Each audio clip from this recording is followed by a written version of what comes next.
Hey everyone, Commander Josh Hawkins here. Welcome to the live stream. Happy Saturday, everyone. Good to see you all.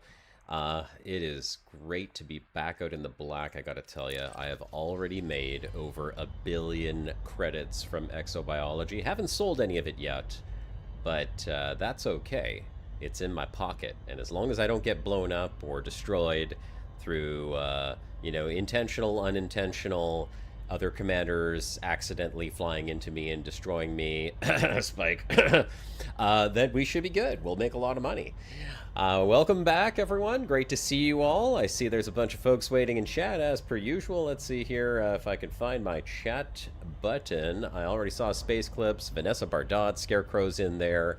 And if you're in chat right now, go ahead, throw an 07 in there. We'll give you a good old salute for the live stream start. I am 102 jumps, as you can see here.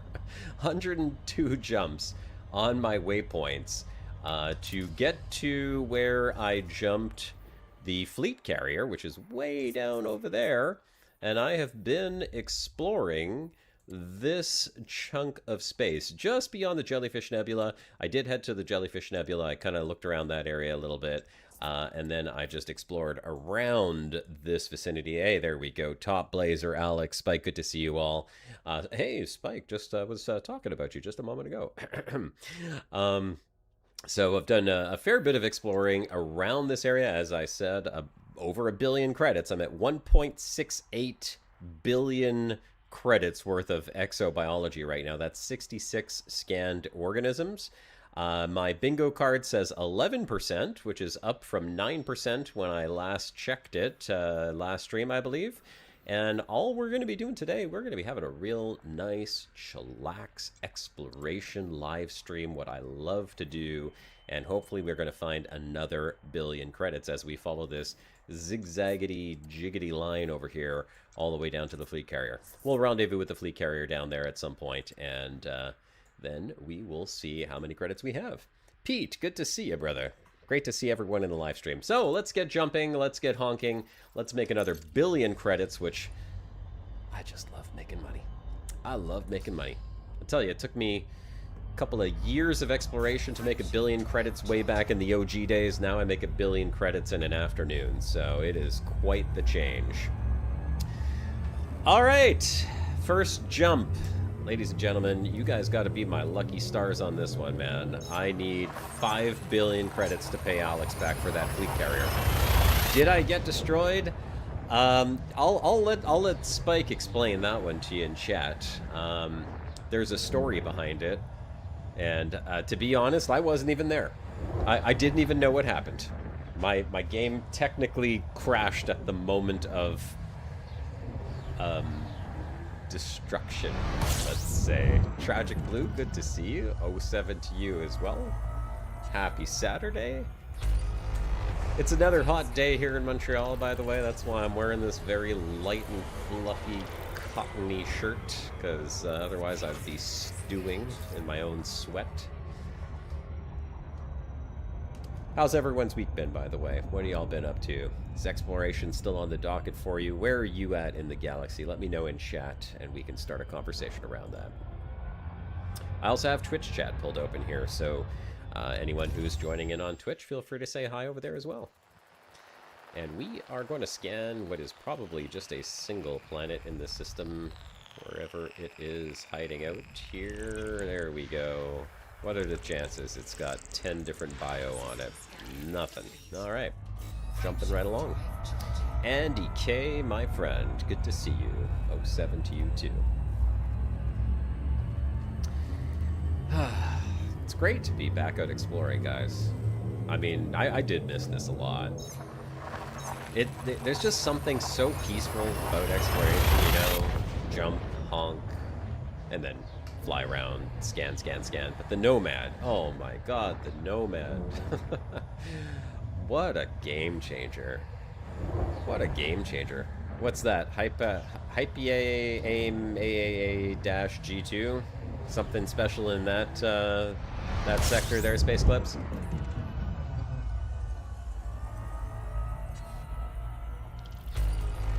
Oh, 44 bodies. Okay, hang on one second here. I just got to close out. Let's pause my YouTube stream. That does not need to be running. I can also pause my Twitch stream. That's just sucking up resources. My carrier? Yeah, let's take a look. I will tell you where the carrier is right now. The carrier is way down at the end of that squiggle. Yep, there it is. Hypea AIM AA-AG2. So anyone who wants to meet up and explore with me around that area, you are certainly most welcome to do that. It does say that a friend is present at that location. Who was it that docked at my fleet carrier? Was that Andy? Andy, were you the one who docked at the fleet carrier? Doesn't actually show me. Here, hang on a that's Commander Spike. Oh, I guess it's Spike that's down there. Spike, you made it all the way to the carrier already. Okay. Spike's been flying around this area with me. I will share... I mean, anyone who does come around this area, I could probably pull up my history of... Drat, I found you? Yes. If I pull up my history of unsold Exo... I can share with you some of the juicier systems that I found. Let me see here. You know what? I'll put this over on the screen. So we can see these are the systems that I found a fair bit of juicy Exo in. This is all unsold. This one here. So this was a good one. 1, 2, 3, 4, 5, 6, 7, 8, 9, 10, 11, 12, 13, 14. Oh, no, excuse me. About 11 exobiology in that one. That included... Oh, my gosh, no, I am reading this wrong. 1, 2, 3, 4. Okay, there's 4 in this system here. That was a good one. 9.4, 23, and 51. So that's a juicy one. Anyone wants to go there. I've seen some pretty cool Exo too. I gotta tell you, there's a few that I have never seen before. I was on Commander Scorbius's stream the other day talking about AI, and while I was on that stream, I came across... What the heck was it called now? It was some kind of crystals. Let's see if it's on here. Yeah, crystalline shards. So I found crystalline shards. That was kind of interesting. And then the other ones that I found that were somewhat interesting was these Recepta. Where is that? Recepta Umbrux in this system. Actually, that was the 51 million with the bonus there. Those are kind of cool looking. And then there was one other one that I'd never seen before, and hell if I can remember what the heck the name of it was. Let me just go through the name here. Stratum Bacterium Fructuxa. Which one was it? I just seen it yesterday. I do not remember, but I think it was some kind of a different type of Recepta, maybe, possibly. Either way, it was pretty darn cool. And let me just move that back over to my other screen there. Yeah. Selenium. Okay, it might have been selenium. Yeah, Spike was there. Actually, was that the system where it all went down, Spike? Was that the one where we were looking at that and then all hell broke loose? Quite the eventful system. I think I lost almost 500 million credits because of that too. So Spike is now scouting for good systems for me, right, Spike?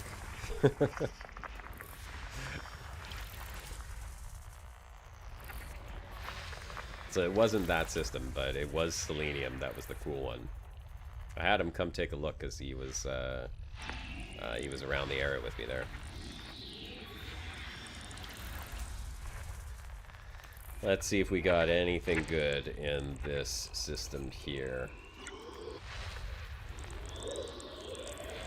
44 planets, and nobody's found this one. I am still amazed. I mean, I gotta tell you guys, it still amazes me that even though I'm not, you know, tens of thousands of light years away from the bubble, I have still come across systems where people have found these planets. Like, I get it. I'm moving from one nebula to the next, so it's a route that other commanders would likely have also followed. But it is crazy to see that we're still falling on the same systems that other people have actually landed on before. And it's interesting that they're probably OG commanders, like from ages and ages ago, because there was no first footfall and there was no surface scanning. Oh, we do have a water world here. So the biology that was on those planets was actually untapped, which was kind of nice. Those shards produce a mat? It was selenium. Oh, that's what you're saying. It was selenium. Okay, the crystal shards. What was the name of that that weird exobiology that we saw? Remember I called you in and you kind of flew your ship down and we're looking at it? I don't remember what planet that was on, but it had kind of a weird shell around it. Ooh, this thing's got a lot of moons.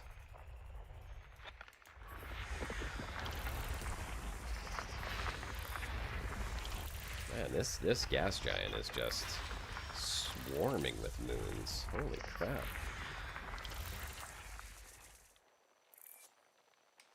Oh, that's an interesting orbit. Those two intersect. I wonder if they could potentially collide. At some point, if they have the potential to meet right there. That's an unusual orbit. You don't see that very often. Secure Tom, good to see you. Did I embark on my long-distance journey yet? Yes, Secure Tom, yes, I have. In fact, I will take a moment here, after I finish scanning the system, to kind of explain what I've decided to do in terms of the route that I will be taking. So if anyone does want to join in a rather long, extensive exploration trip, you have an idea what you'll be getting yourselves into, because it's going to be long, that is for sure. Man, I can't believe how many moons this planet has. Holy crap, 2 more? Half the planets in the system are moons around this one. There's a nested moon right there. Okay, how many we got here? 1, 2, 3, 4, 5, 6, 7, 8, 9, 10, 11 moons around that planet. Not a record, but definitely up there. I'll pull up the galaxy map here in just a sec and kind of show off what the plan is going to be in terms of where we're going to go. The CG did throw me off of the initially planned route, but I think that's okay. I kind of like this route anyhow because I haven't gone this way before. So there are nebula and parts of space that I have not seen. It's still going to have Colonia on the path. So we're not skipping the engineering that I need to do over in Colonia. We're just going to take a little bit of a scenic route to get over there. And we're down to the last planet, which apparently I missed right here. So we got no bio, but we do have a water world. That is planet 4. Did I lock into that one already? Yes, I did. I'll start flying over there. We will actually let the ship fly for us while I open up the galaxy map. There we go. Do a little bit of auto flying there. Okay, so the CG brought us out to this area of space right around here. I believe this is where the Magrathea was, and that's the bubble. Colonia is up over that, over yonder over there, and as you can see, I've made my way about halfway down through the what the heck sector is this again? Of course, I can't see the name right now, but it is oh, I know it's here somewhere. Where do we see the name of this sector of space? Oh, here it is, the Sanguineous Rim. That's it. So I've made my way almost about halfway down through the Sanguineous Rim. The plan will be to head over to the Monkey Head Nebula over there. As you can see, I've got the fleet carrier kind of halfway between the Monkey Head Nebula and the Rosette Nebula. I'm going to head over here, and then kind of depending on what I see popping up, I might either head over to Monkey Head first or Rosette Nebula first, but I'm going to probably check out both of those. And then the long trip is going to be to come down here to this area, which is Kepler's Crest. We are then going to make our way around. We're going to circumnavigate the galaxy to about here, where we'll cross back over and hit up Colonia.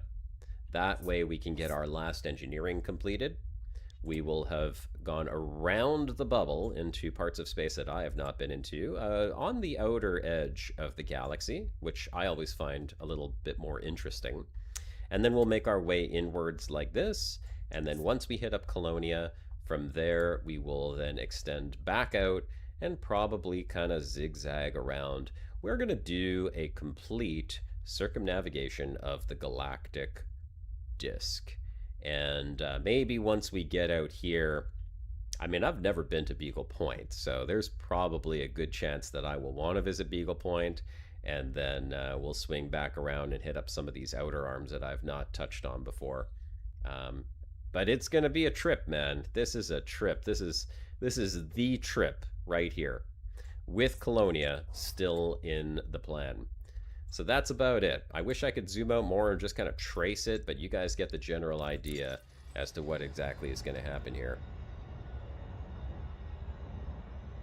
HD Space Oxy said, also exploring here, but haven't found anything useful yet. Yeah, you know, finding useful things, sometimes it's tough. Many lock systems near Beagle Point, that's okay. I mean, they exist. What can you do, right? Can't really unlock the systems that are locked. All right, let's throw out some probes. Let's see, could we do it from here? We'll just back up a little bit. Take this orbit off. A couple of kilometers. And then throw down. 1, 2, 3, 4, 5. I think that ought to do. These engineered probes are just absolutely wild. I don't even think I had to put down that many. I probably could have done it in 4. Yeah, that's done. The new Nomad paint job looks great. Yeah, I haven't seen it yet. Despite having oh, wait a second. Didn't one of my probes didn't impact? Oh, right on the other side. Look at that. All right, let's throw a probe down there. That ought to do it. We left a little hole on the other side of the planet. I have to wait for it to be delivered. My Nomad paint job is on its way. Did you install all the carrier services for the trip? So I installed the carrier services that I had the funding for, which was minimal. Just the bare minimum needed to be able to go out and sell my data. So we do have the genomics or Vista or whatever it is for selling exobiology, and that's pretty much it. There's not much else to it. What else do you need? Just a place to dock, refuel, and sell your exobiology, right? Hi Josh, just finished some exobio, so it seems perfect to come and watch you do some. Yay! All right, well, thanks for joining in, Torque Mouse. Yeah, that's exactly what we are doing. We are having a moment there. We are hunting for that exo, and so far, in a system with 44 planets, did not find any, unfortunately. And why did it not switch my destination? Let's go ahead and do this. Lock in. All right. I did want to take a look, though, real quick, at how many moons it was exactly. This one has a lot of moons. Look at that. 1, 2, 3, 4, 5, 6, 7, 8, 9, 10, 11, 12, 13 moons. I don't know if that's lucky or unlucky, but that is definitely a lot of moons right there. If you have seen a record number of moons that exceeds 13, please do tell. I'm very interested. I'm kind of curious, what is the limit of moons that you can get on a singular planet? Due to the length of the trip, I would also install cartographics for your exploration data, even though there is a surcharge. You know what, Secure Tom? That's not a bad idea, and I'm hoping that when we get to Colonia, I will be able to do a couple of upgrades beyond the engineering upgrades, because obviously there is the engineering stuff that we want to go to Colonia for.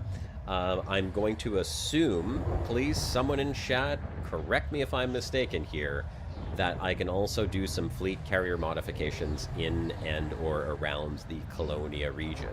Is that a yes? Is that a no? Is this wishful thinking? Or am I going to be able to do that? Let me know in chat. And I hope the answer is a resounding yes, absolutely. They did put fleet carrier services there, because why the hell would they not? What kind of ridiculous idea would it be to not have fleet carrier services in Colonia? In our dreams? Oh no. That is not the answer I'm looking for. Yes, beside Jock Station. Okay. Oh, hey, look at this. I am not going to ignore the Twitch chat today. You've been concentrating on K-Star systems mainly and having great luck fractured? Okay. Type 11 makes tritium mining much faster. Well, that is true. I have a Type 11 on the ship. The fleet carrier is going to need a little bit of refueling. The other thing that I did, I should mention this, it's not that important, but I did put my alt account on the fleet carrier. So the official broadcast account from way back in the day is sitting in the Hawk's Nest. It is parked in the Hawk's Nest, and it is there so that as I'm remote jumping, I have a way of refueling the fleet carrier. And the Type 11 is on there fractured, so yes, absolutely, we need that. You have a prospector on the carrier, but still think tritium mining is slow. It probably is. It probably is. I mean, I don't mind. Sometimes it's nice just to take a little bit of a break. I guess the thing that I'll have to pay attention to is once I get down to the area where the carrier is, and I know that I need to do some tritium mining, I'll have to find a system to jump the carrier into. And hopefully I have enough, I mean, I should have enough fuel. I'll have enough fuel to be able to jump the carrier into it, then do my tritium mining so that I can restock all my supplies. Alex, you think I can in Colonia itself? If there's room to dock. Oh, yeah, I didn't think about that. There is always the possibility that there are just too many fleet carriers in the Colonia system. I suppose that could be a problem. Although, I don't know how much of a problem that would be. Yeah, here's hoping that by the time I get there, there's space. And if one of you all has a fleet carrier in Colonia, maybe we could kind of work on the timing to make room for me to jump in. I'm sure someone in chat's got a fleet carrier in Colonia, right?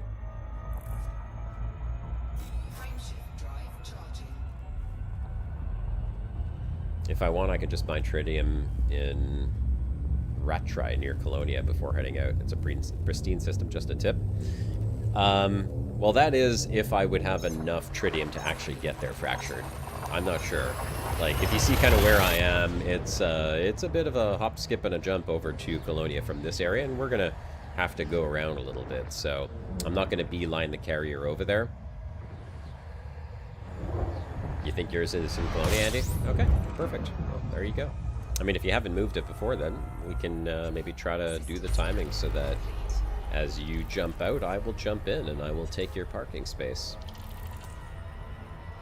It's just going to be for a quick little, you know, a little bit of maintenance, a little R&R for the crew of the fleet carrier who are working extremely hard over there. I have 12,000 tritium right now. You're able to tell that?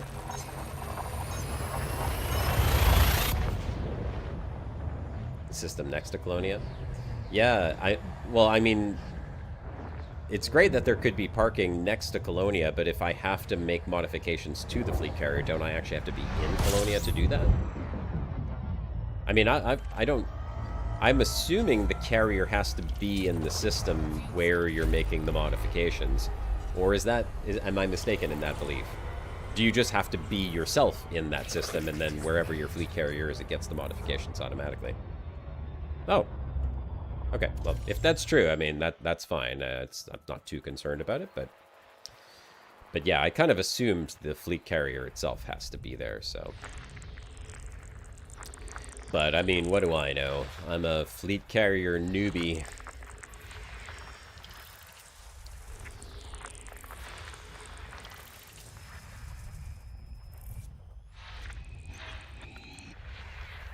"13 systems, or 13 planets here." I did have a filter on the systems that I was jumping to. I don't remember if I'm still applying it. I read somewhere that, like, FK and, was it G or M systems are... I don't know if I'd say better or the best ones for finding HMCs. And, like, that's the ones where you find stratum. Look, I'm not necessarily just trying to make money on this. I'm actually trying to fill my bingo card, and that's my goal. I'm trying to get bingo. Oh, look at this. You see what I'm saying? First discovered by Nubzica. AFGK. Okay, thank you. And I did assume correctly. Nubzica has found this planet before I did, which I will assume Nubzica has also found this planet, and also found the last planet in this system. Good old Nubzica. I mean, look at this. Where the hell? Nubzica, what were you doing out here, brother? Just a completely random part of space with plenty of stars to go around, and I just happened to jump into one that Nubzica landed on. And you know what? I didn't point myself directly at the Monkey Head Nebula because I didn't want to cross paths with someone who was coming from a different nebula. Like, I figured, this is the jellyfish here, so basically if you drew a straight line from jellyfish over to Monkey Head, it kind of runs way back over here, not along this route. I chose a random system way down there. Way down there. And still, Nubzica. Here is Nubzica. Stealing my data. Currently, you do your exploring without carrier because the time it does 500 light years, you can blast double the distance. You know, I get that, but I am not... well, here, I shouldn't have closed that out. I am not doing my 71 light year jumps. As you can see, the fleet carrier over here is only about 800 light years away, and I've got 100 jumps in between me and that. I'm doing the economical route so that I can hit as many stars as I can along the way. I mean, the goal is discovery, and if I just skip past every 10 stars for one jump, that I could potentially be just, you know, hitting every single one of these, I'm missing out on a lot of really cool, interesting things. Malcolm, good to see you, my friend. So I am not, I'm not doing 71 light year jumps. You can see here, this is a 13.9 light year, which for this region of space, that is considered economical. That is considered to be, what is that? Oh, Commander Spike. Yeah, there we go. Spike. Spike's in the area. You know, that is considered to be the economical route. If we were closer to the core, it's going to be like 1 light year. Just ridiculously short distances. 47 bodies in that system. Yeah, I have come across several systems that have copious amounts of planets in them. Unfortunately, those systems very rarely tend to be profitable. And I don't know if I would consider them a waste of time, because, I mean, I really do like just saying, hey, my name's on every single one of those. But, you know, you scan 47 planets, and Nubzica again! Okay. This is starting to piss me off. Nubsica, whoever you are, I got a bone to pick with you, brother. You stole my path. Maybe I can't say you did. Maybe I'm the one who's trying to steal your path. But apparently you've already sold this data. Otherwise your name wouldn't be on here. How many more systems has Nubsica discovered? But yeah, I mean, you scan 47 planets and find 0 exobiology, and then you make, you know, 5 million credits for 20 minutes of scanning. Well, maybe not 20 minutes, but, you know, a considerable amount of time for that many planets. And it does kind of feel like a little bit of a jip. Kind of like you're getting ripped off. You have 16,000 tritium. You'll be in my carrier system in 15 minutes. 15 minutes? Oh, well, thank you very much, Scarecrow. Appreciate that. You just let me know when you're there, and I will open up the carrier. Or I don't even think I have to do that. I think you could simply donate. I think it's a donation. I don't remember. The economic route argument is valid. Your plan is to get as far away possible first, and then start the real exploring. Yeah, because then you don't have to find Nubsica's system, right?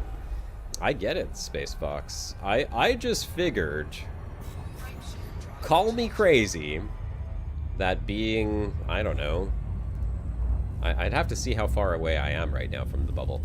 But I mean, I figured being this far away from the bubble, you found a 5 bioplanet spike. Okay. Figured this far away from the bubble and just kind of like random direction, not towards a specific, you know, stellar phenomenon of some sort, and just taking one step at a time, that I wouldn't be finding Nubsica's systems. But, I mean, good on Nubsica. Apparently they spent some time scanning around here. You personally, you go a few hundred light years above, below the galactic plane to find undiscovered systems. Well, yeah, that's a great tactic too, TN. I mean, that's what I used to do. I used to spend a lot of time kind of like up at the roof or the basement or whatever the heck you want to call it. Remember, I did almost get myself in a little bit of trouble in those systems. But the problem there is... discovered but not footfall, 50 light years. Okay, awesome, Spike. Yeah, we'll definitely check that one out. If you want to just bookmark it, I can get there. The problem there is that there are your longer jump distances, right? Like, I'm already 13 light years in between jumps here. When you get up to those distances, it's, what, 20 plus light years between stars? So you're spending more fuel, which... And I don't know, I could be off on this, but I feel like the math just means you have to stop and refuel a little bit more often, whereas here I could do like 100 jumps and just not need to stop and refuel, so I'm scanning more systems. But yes, I think the chances of having a system that has already been discovered are higher. Although it's crazy to think, oh, like look at this! Equilibrator. What the hell? Equilibrator and Nubsica. Wild. Okay, we're gonna see exactly how far away we are. Because, like, that's 2 separate commanders within a couple of jumps of each other. What the hell were they doing out here? Like, seriously, guys, what were you doing out here? There's nothing here. It's a very purple planet. It's a nice bright purple right there. Equilibrator. Look at this. Look at this.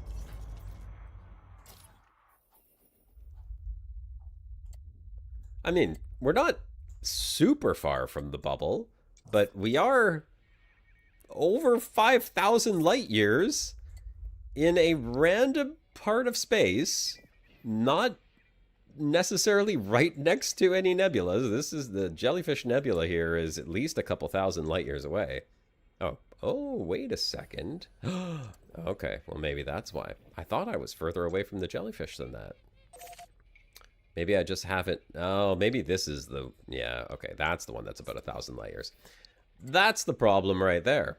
I'm only 500 light years from jellyfish. So I wonder if this has been, like, fully mapped out. This is Canon's fault. I blame it on Canon. Oh, darn it. And I just changed my route. You're 12,000 away. Still, everything is already tagged. It's crazy. And this is... Okay, so we have tagged less than 0.01% of the galaxy, and yet with all of these stars, we still happen to fall on discovered systems. Crazy how that happens, hey? Just wild. Okay. Claim it on the neutron stars. Repairing in the deep got a little more easy. There are random player-owned fleet carriers all over. How do you find them, though? I mean, like, how would I know? You know, God, now I just want to, like, jump away from this place because I'm a little miffed that Equilibriator and Nubsica have been here. I feel like this part of space has been sullied a little bit by random commanders. Let's go here. Let's see. Yeah, let's go there, and then we'll switch this back to non-economical, just so we can get a little bit out of the way. Oh, I'm going to have to replot that course, though. Or is it going to do it for me automatically? Nope, it is not. Let's replot. We'll go to there. Yeah, there we go. 8 jumps. That should put us a fair distance away from Nubsica and Equilibriator and all of their dirty fingers touching my systems. Blame it on the fast route setting? Yeah. You know, in Horizons, there was a filter to show carriers in the Gal map. Unsure if they fixed that in Odyssey. Oh, I have no idea.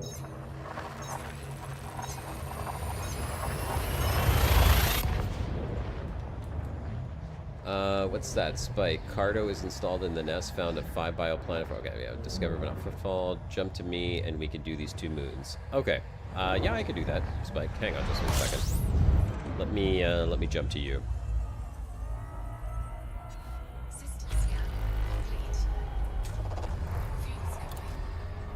Where are you, Spike? I'm guessing that's you over there. Nope, that is Remus. This is Spike. Okay, on my way, Spike.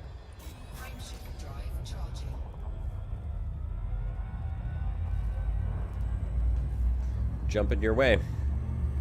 Best thing today, found a planet with 8 biosignals. Personal record. Nice. Very nice.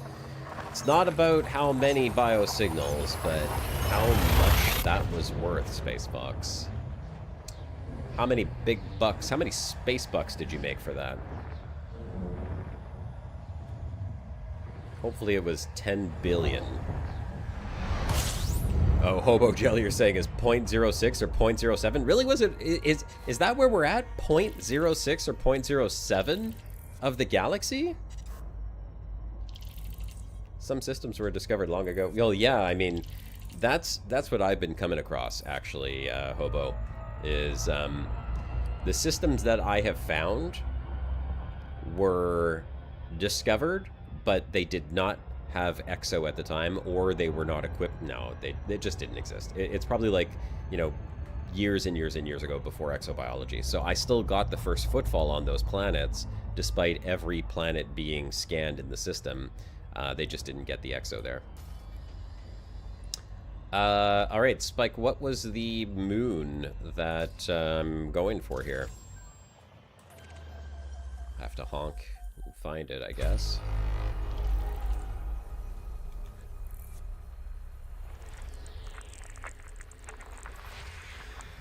Not that one. Not that one. Oh, there we go.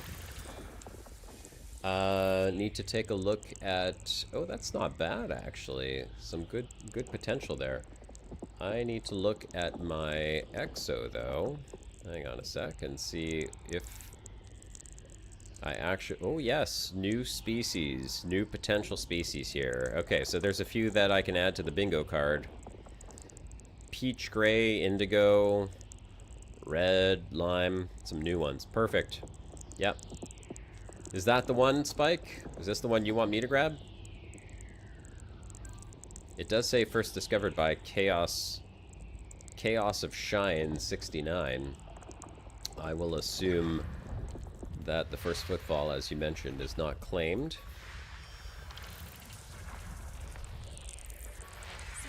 Oh, and that one's got 6 on it, too. Holy crap, these are good systems. Look at you finding the juicy ones. A and C, taking both? You'll go find more? Okay, sure. Yeah, no problem. Thank you. Appreciate that. A and C. Let's just double check. Yeah, no first footfall. Sweet. Oh, wait a sec. That's an ammonia atmosphere. 100% ammonia atmosphere on that planet. Okay. Interesting. And this one is carbon dioxide. So ammonia and carbon dioxide. Yeah, let's go. Let's go. Go grab A first. Thank you very much, Spike. Yep. Extra fame. Just waiting for me to come and stick my little grubby fingers all over it.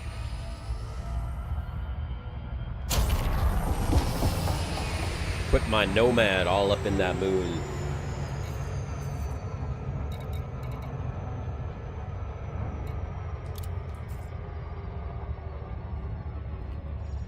I think most bio on one planet is 10. Never seen anything higher.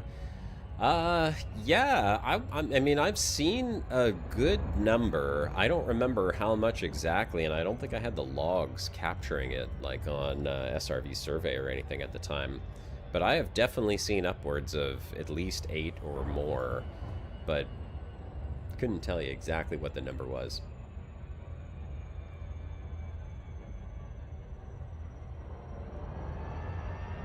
Some big ones, though. Definitely some big ones.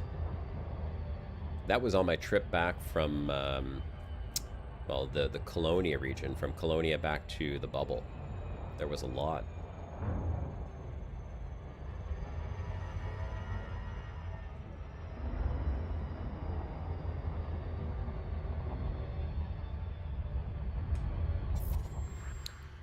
Four probes. We are going to do it in 3.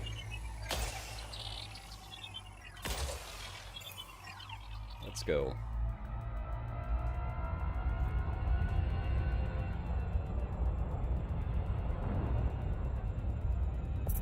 You've never found space life? Not on surface? I heard there is some. There is plenty. Let's see what we got here. Bacteria, fungoida, osseous. Oh god, this looks like the other planet that I had scanned. The Frutexa is right on the border of the ice over there. And it took me a couple of jumps in and off the surface of the planet to capture all of the stuff. So my trick was to go right on the edge of that border in one of the smallest places I could find. And just make sure that there's not... Yeah. Okay. Yeah, we're gonna go right into one of those little pockets right there. So hopefully we get everything.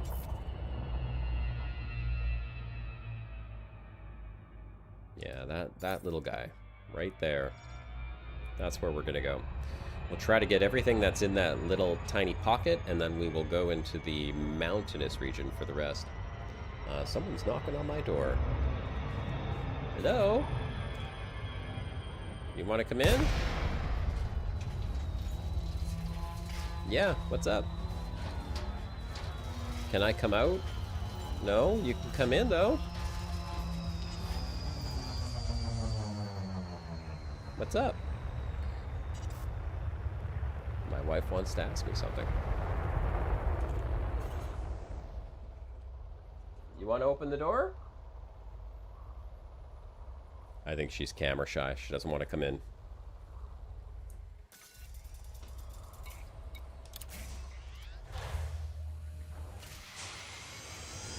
Oh, you found 10 at once, Hobo? But before bio prices increase. Yeah. That's like me with exploration. Made $1 billion off of 2 years, and now you can do it rather quickly. I've figured out a few little tricks for the Nomad as well. I'll share with you in a second. Oh, there you are.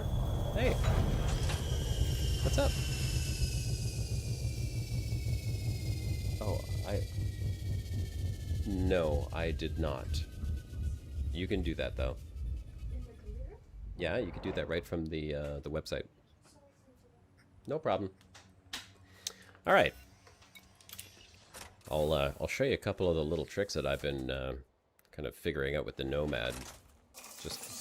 There's this. I mean, you can scan through the floor. Someone told me this last stream, I think it was. So you can do that, and apparently that counts as a first footfall, even though I have not technically put my feet on the planet. However, the best thing about the Nomad is that you can actually see where all of this stuff is from about 350 meters up. So you can watch the radar here. So at 470, obviously it's not going to show up. But once you get down to about 350, that's when the terrain shows up, and this is where you can actually see everything. And it looks like the scan goes forward, but it's actually 360 degrees. So now I can see everything, and I don't know what that range is. Let's see here. I know it's over this way, but it is a good range that you can actually see these exobiology from the radar. All you got to do is go up to that maximum 350, and when you're like searching for one that it just doesn't seem like it's around, go up to 350, do your ping, and it will do a 360 scan, and you can see it on the radar like that. It's much, much easier than trying to fly around on the ground to find it. Yes, it can land like a stone and take very little damage to the shields as well. I feel bad doing it. I feel like my my immersion is a little bit broken because I would definitely not fly it like that in real life, if you know what I mean.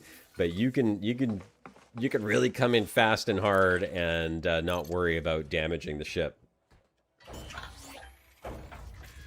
The thing is, if you put your landing gear up, that terrain goes back to flat, and now you don't see it anymore. So you do have to keep the landing gear deployed in order to really take advantage of that maximum view distance, which is at the 350 meters mark.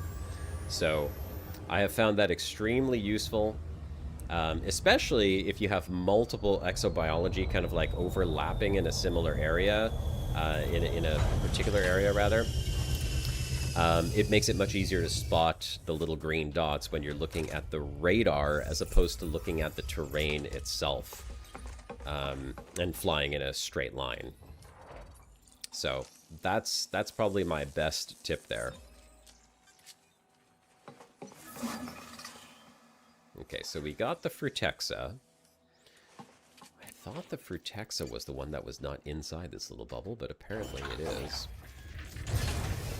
Now we need to get out of the little bubble. So I will... there we go. So you see, you can see it right here. I don't know what it is, but it's right down there. There we go. This is the Fungoida.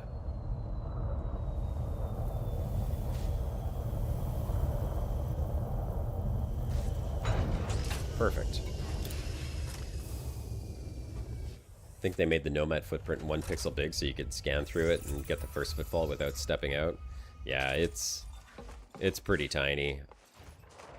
I think the fact... I think they made it so that as soon as you get out of the commander's chair, you're technically considered outside, right?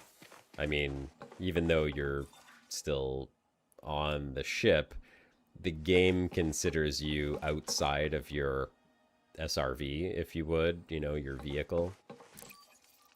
I don't care. I love the fact that the ship opens up. I love feeling like I'm actually walking around inside the ship, because, I mean, you are. Even if the game isn't technically registering you as being inside the ship, I'm cool with that. I really like the feeling of it. Oh, back there. Back there.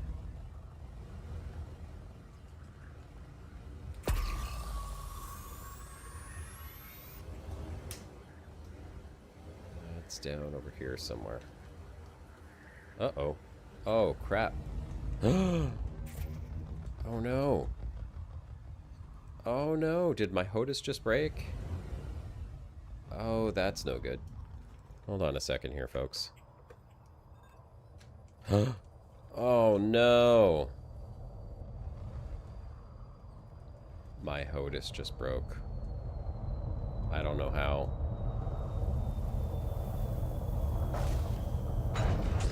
Oh, this is terrible. Hang on.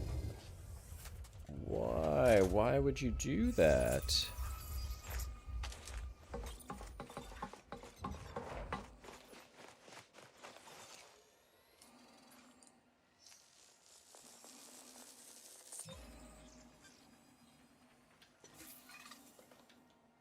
Oh, that is so weird.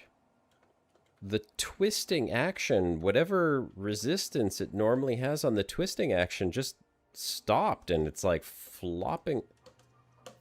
Oh my god, the whole thing's just a flippy floppy flaccid HOTUS. I think I've got a senior HOTUS on my hands here. This is no good. I can't fly like this. No. Is it supposed to be a motor in there, or is it a spring? I can't tell. But it's gone. It's lost its firmness.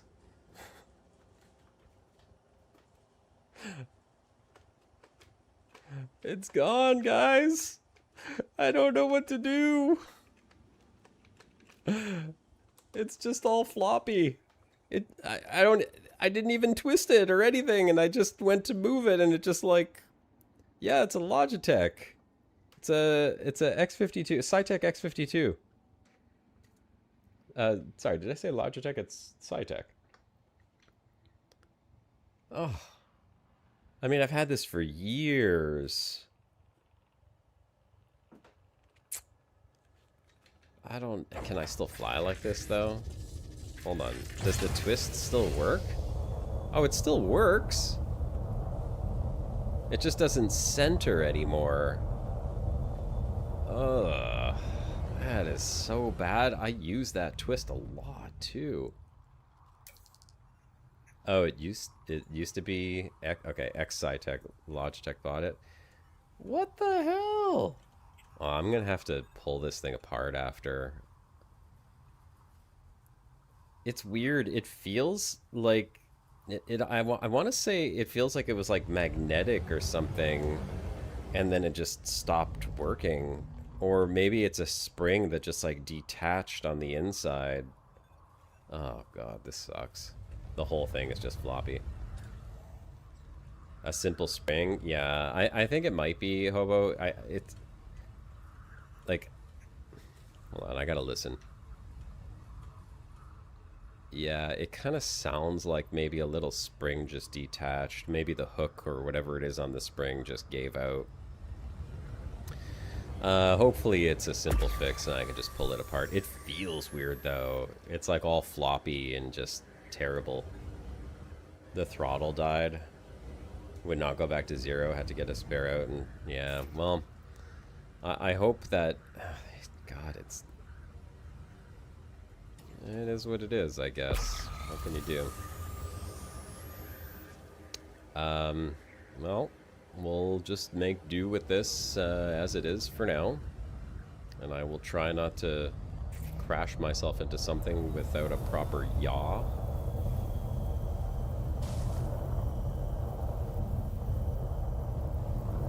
Let's get locked in here. Yeah, it's true, Space Fox. This thing is at least 10 years old now. So I mean, it served its purpose. It's seen its share of fair share of mileage, kilometerage, whatever you call that. Fungoida sepsis. Just sucks. I mean, after all it's been through, it's survived that long, no issues, and then just randomly in the middle of a stream just decides that it's its time. Guess when you gotta go, right?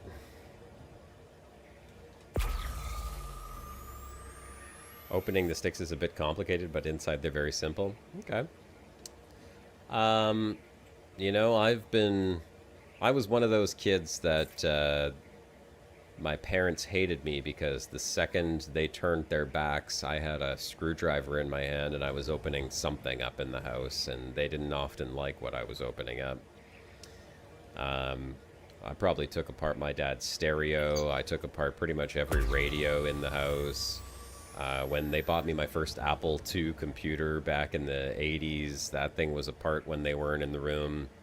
I had the whole thing in pieces. So, yeah. I'm okay with that. Can't say I've ever broken anything that I've taken apart. I've always managed to put them back together successfully. And so I will definitely try opening this up and seeing what exactly is going on. Hopefully it's just a simple spring. If it's something like that, I can just go pick it up at a hardware store and replace it. Or maybe just reattach it. You tried opening them and cleaned them all, but didn't fix the problem, still stuck? I mean, that is always a possibility. The only thing I'm worried about is that if I'm not paying attention to my flying now, I mean, the ship is just, like, I'm hands-off kind of, like, yawing here because I can't recenter it back to the middle. I really got half a mind to just go and, like, pull this thing apart right now, but I don't think I should do that during the stream. That could be a process. That could oh, here we go. Found some more stuff. That will be a process. I'll get my son involved with that because he absolutely loves taking things apart. He has recently discovered what screwdrivers are capable of, and he has taken a few of his toys apart as well.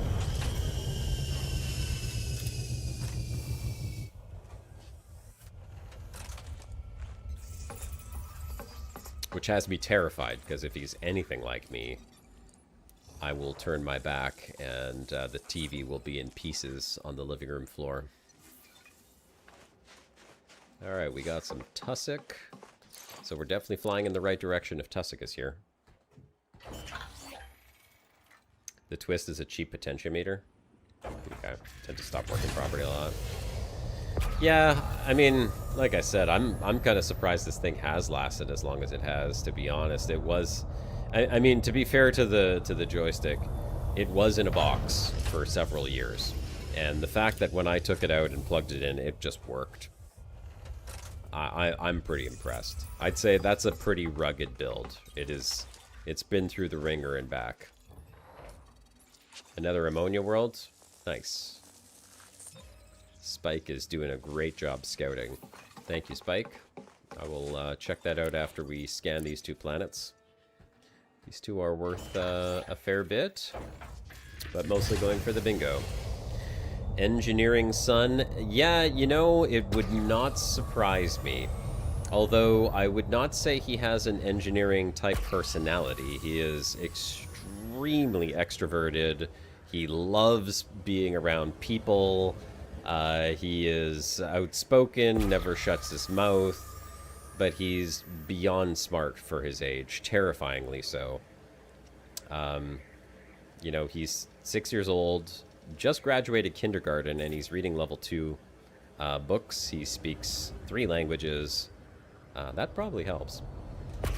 And his teachers have told me that they learn science from him because all he does is talk about planets and weather and space and all kinds of stuff like that. So he's definitely his father's child. He's also fearless when it comes to bugs. And I mean, I wanted him to be fearless when it came to bugs because I think that that is a fear that is, you know, kind of a trained fear. We are told to be afraid of like spiders and different insects when we're young because most people don't like picking those things up. He just walks up and scoops up wolf spiders and giant orb weaving spiders right in his hand, and he's like, "Oh, I gotta let him outside," and that kind of freaks some people out. But I'm super proud of him for being completely fearless like that. He's at day camp right now, and his counselors told me that he is one of the most courageous kids there. This kid's like climbing up to the top of the rock climbing wall just to say he did. He's probably going to get himself in a lot of trouble one day, though.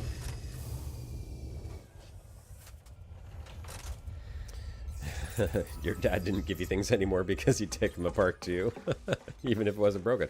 Well, yeah, that's the whole fun thing, right? I mean, you don't want to take things apart when they're broken. You want to take them apart when they're working so you could see how they work. If it's broken, taking them apart is just to fix them, but you got to learn how do they work first. Have him train the ants to crawl inside and reattach the sprig in the Hodis. Not a terrible idea, Spike. Not a terrible idea. Okay, we got the tussock, so we're looking for the osseous and the bacterium. Do I have either one of these? Hold on a second. Where is my... Okay. Bacterium alcyonium. Let me check my bingo card. Hang on one sec.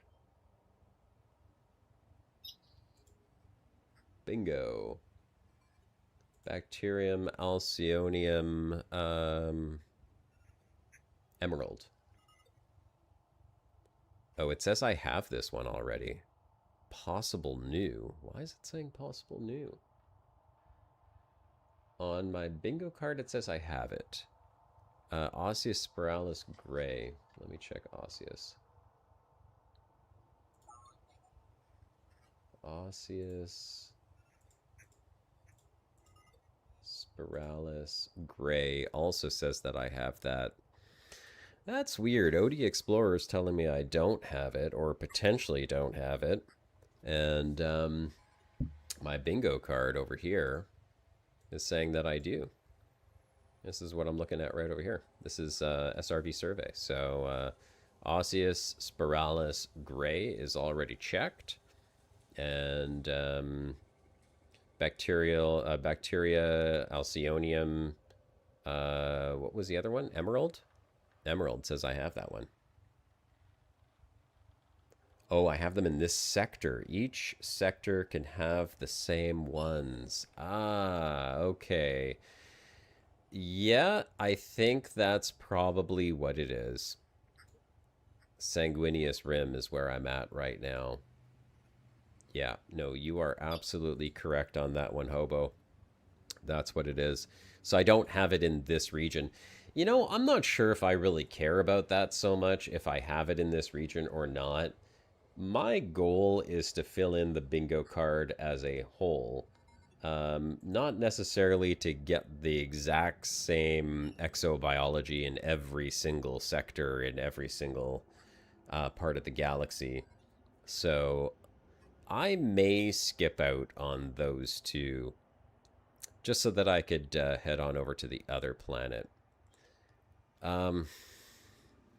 I wish there was a way on OD Explorer to mark that as have them or not have them. Like, the same as SRV survey is able to show me all regions. Is there a way... Excuse me. Is there a way to do that on OD Explorer as well? Just to mark it for all? Because otherwise this just shows new on every single one here. And there's a very good chance that I have a lot of these already. You left Sanguineous region behind because it was all tagged, so you went straight for the rift?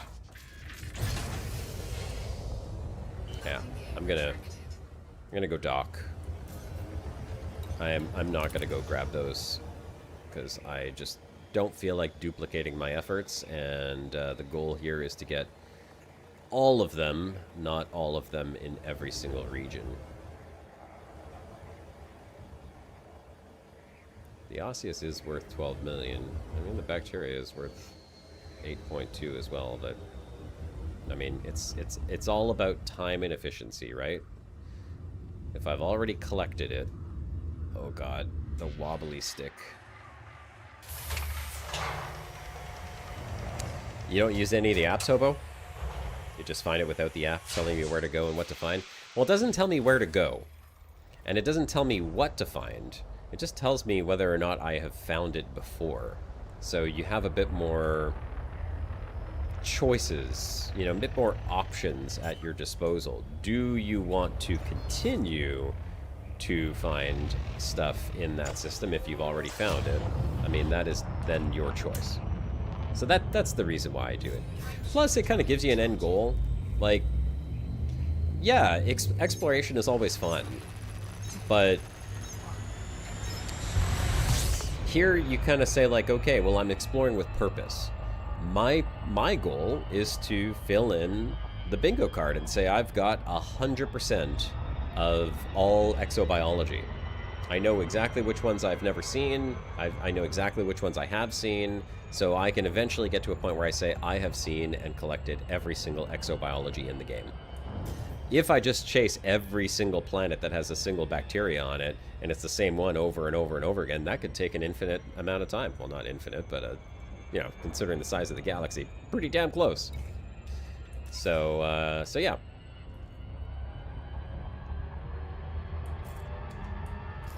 That's kind of the way I'm looking at it. I like having a bit of a purpose and to be able to track that progress against my goal. But I respect, you know, however people want to do it, teach their own, right? Be jammin'. How you doing, brother? Having fun with plant life? As much fun as one can have with plant life. Yes, absolutely. Oops.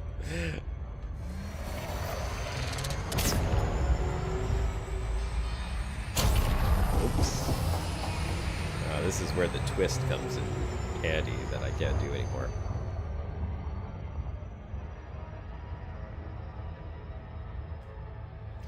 What's that, Spacebox says? Trust me, one day it'll all turn around. When I showed my dad my flip phone, he instantly grabbed a screwdriver and I had to stop him. It's that slow progress to a peak of our life, and then it's a regression back to a childlike state as we get older, right? I'm making a fruit salad, yeah. I'm definitely making a fruit salad. And I'll be adding the dressing from my sweat, because it's 27 degrees Celsius in my office right now. A little bit of salt dressing.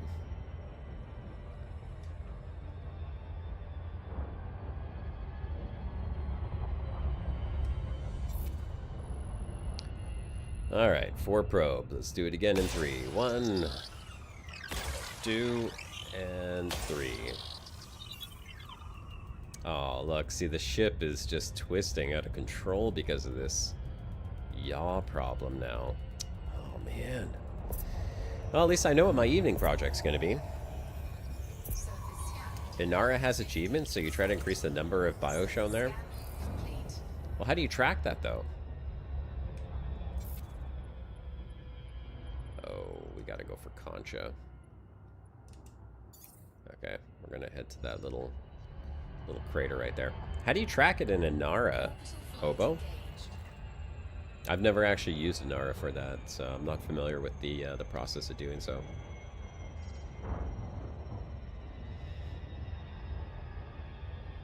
Here we go. We can go to one of these small craters.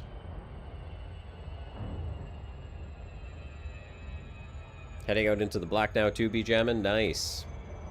Are you going to come do a complete tour of the outer rim of the galactic plane along with me? Inara tracks your stuff if you connect the account to... oh, it scans your log file. Okay, that's cool. Oh, that's probably the update button that I see that I have not been pressing. I probably should press that once in a while, I suppose. Okay. Let's stop flopping around here. Yawing all over the place. Market connector. Yeah, no, I think I know exactly what you're talking about. You are likely talking about... Oh god, the ship just yawing like crazy. You are talking about... Tell me if I'm crazy. Is it this button right here? Fetch EDSM data. Oh no, that says fetch data. This is the market connector. So if I press that update button, is that going to not just fetch data, but also add my data? Or is it a one-way fetch? And there's something else I need to press. Save, settings, copy. No, it's probably, that probably is it, right? It's that update. Set Inara as a place to upload data to.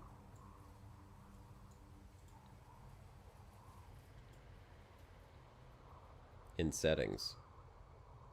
Okay. Let's see what we got here, boys. Output. Automatically update on docking. Privacy plug. Oh, here, Inara. Send flight log and commander status to Inara. I guess that's what we're talking about. Oh, I need an API key for that. Okay, well, I'll have to do that off stream. Figure that all out. Not important for right now, but thanks for letting me know that it is there. Okay, yeah, so I'll just get the API and deal with that after. The ship is so hard to fly now because it's flopping all over the place.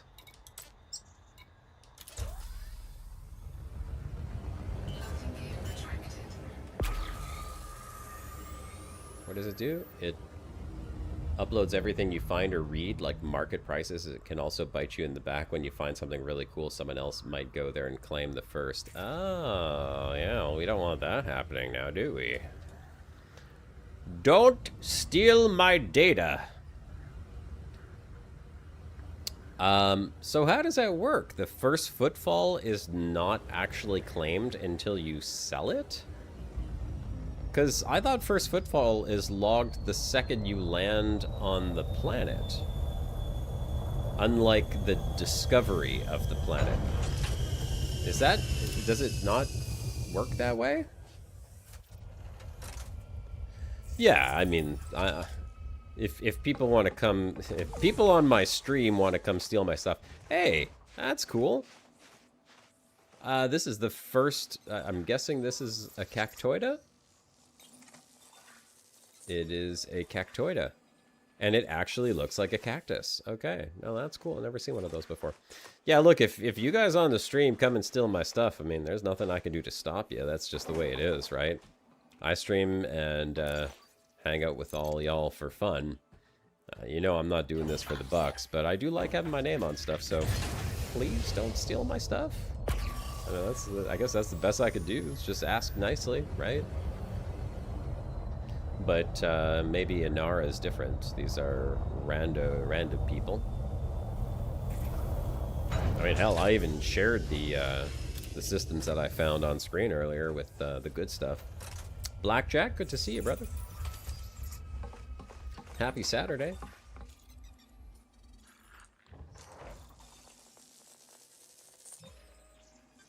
Ah, okay. Come on, who's gonna steal? Yeah, I don't know, someone. Someone. Hopefully someone didn't steal my wallet. I lost my wallet today. I have no idea where the hell it is. I went out with my son yesterday, and we stopped at McDonald's and Harvey's at the drive-thru. I had my wallet with me at the time. Came home directly from there. Didn't go out anywhere else, so wallet had to have been with me. And then this morning, we left the house, like the entire family, and when I went into the pet store to go buy some crickets for our frogs, my wallet was not in my bag. And, can't find it. Can't find it anywhere. Not a clue what happened to it.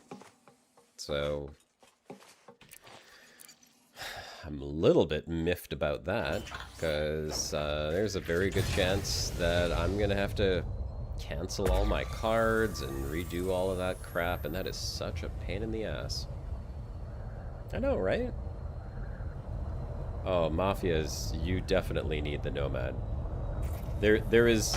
Oops. There is no doing without the Nomad now. And you see that I'm down to 72% shields there. I don't even have full pips to shields, by the way. At least I don't think I do. And that was a hard landing. But the speed at which you could do exobiology with this Nomad, oh my god, it is game-changing. We're not playing Elite Dangerous. This ain't your grandfather's Elite Dangerous, Mafias. This is a whole other level. Yeah, I checked in between the car seats. I drove back to the parking lot where we parked for breakfast. I went into the breakfast store. They said nobody turned in any wallets, and I mean, best I can guess is that that's what happened. Maybe I got out of the car and it somehow fell down on the in the parking lot, but again, I have like a shoulder bag that I carry my wallet in, and the pocket that I carry it in has a zipper on it. And when I went into the pet store to go and get the crickets, that zipper was closed. That's when I noticed the wallet was gone, so I have no idea. Now, there is a little bit of a mystery in this that we have yet to solve, which is that my mother-in-law said that she saw my son looking at my bag, and when I asked him what he was doing, he said, "Oh, I was looking for your wallet because I wanted to put it in a safe place for you so you wouldn't lose it." And then I said, "Well, did you find it?" And he said, "No, it wasn't in there. I didn't see it." So we don't know. You know, the way that he is, sometimes he might say that he didn't see it, and what he really means is he totally saw it, he took it, he hid it somewhere, he can't remember where he hid it, and now he doesn't want to admit to it. But it could also mean that he actually didn't see it. We just have absolutely no way of knowing, because getting a 6-year-old to tell you the truth about what happened in some cases is extremely hard. I already locked my cards, so it's not so much a tracking my purchases. They're locked. If someone does find my wallet, they're not going to be doing a whole lot with it, other than just looking at my terrible license picture, driver's license pictures.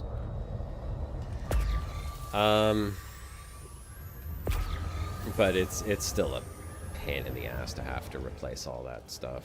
Like, just a nightmare, really. I don't want to have to do it. Driver's license, credit cards, bank cards, insurance cards, Medicare cards. I don't even know what else was in there. I had a whole bunch of foreign currency. Maybe like $5 in actual Canadian cash in there, so it's not like they got a lot of money out of the damn thing. But I did not have anything saying this is my phone number. Please call me if you find this wallet, because I have not lost a wallet since I was like 17 years old, so that's going on 30 years.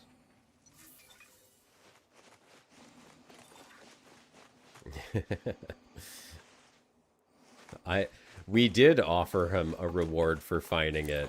I literally said to him, "Hey buddy, you know, you're never going to get in trouble if you help Daddy find his wallet. That would be amazing. You'd be doing such a great thing." And then my wife was like, "We might even give you a surprise if you help."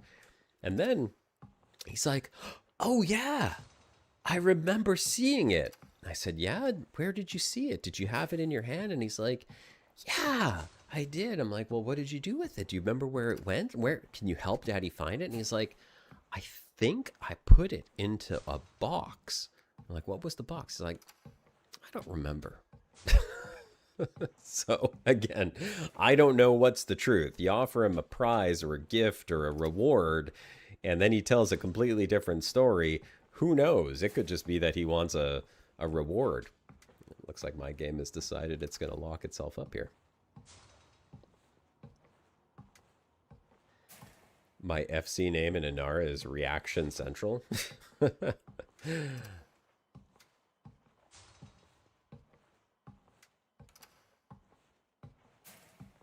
I think the game crashed. I'm hearing weird noises. Oh.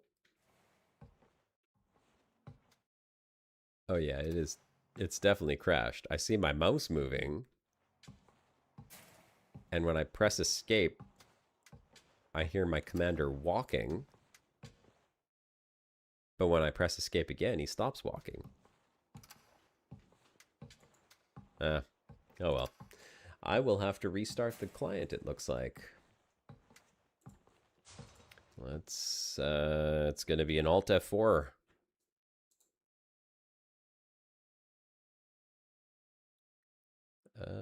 Where is Elite? End task. Go to menu. I tried. I can't go to the menu because I can't see the menu. It's just a black screen. No worries. We'll restart. Loading back in.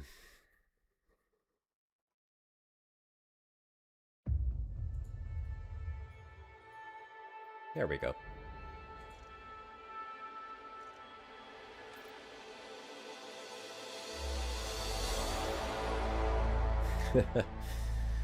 Yeah, Mafias, I've already had some bad luck in terms of losing some exobiology data.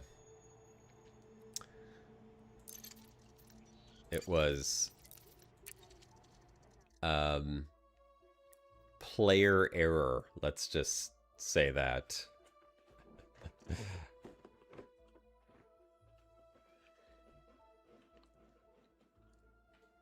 I don't know how I would have Reaction Central and a different commander name Space Clips or Spike. That doesn't make any sense to me whatsoever. PJam and it's a shakedown. I think so. I mean, I did teach him at a young age how to use those debit cards. Every time we'd go to the store, he'd be like, can I pay? And he'd take the card and tap it on the thing. But I'd be surprised if he figured out how to drive the car in the meantime. Let's see. What did we get? Cactoida concha. Okay. I'm hoping that we got that last one. Let's see, we're going to do the fly up and look for little green dots. There's purple over yonder. No green. Okay. Let's go find some green.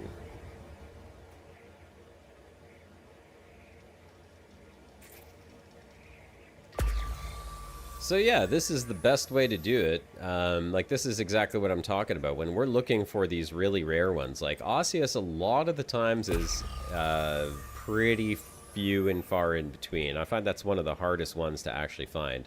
But with the Nomad, you could just fly up to 350 meters, just keep your landing gear out, and use the radar, and you could see just how much I'm able to see down on the ground from this height without even having to look at the ground. Just use your radar.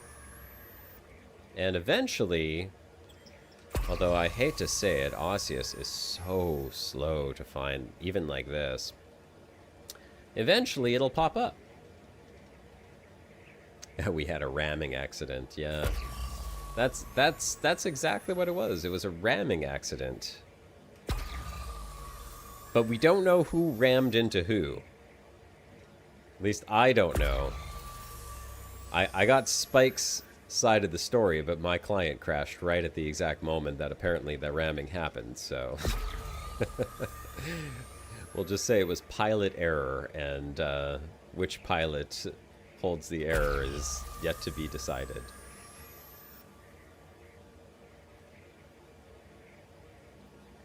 Yeah, take the fleet carrier, regularly cash in. I mean, I'm going to do the exact same thing. I thought I might make it to the fleet carrier today to cash in, but at the rate that we're scanning this exobiology, I don't think we're going to be making it anywhere. It's a mysterious game. Certainly can be a mysterious game. Oh, there we go. There we go. See, look at that. Found it. Found it. The one little Osseous All by itself. Little green dot just appeared. Let's get down there. Right here. Lock in. Yeah, it was a bird strike. I was the bird, unfortunately. And the vehicle that got struck just flew away unscathed. Probably didn't even take any shield damage. Oh, that's right. You don't have shields, though, Spike, do you? I hope you took some damage. I hope I at least scratched the paint job on your ship when I went splat on your hull.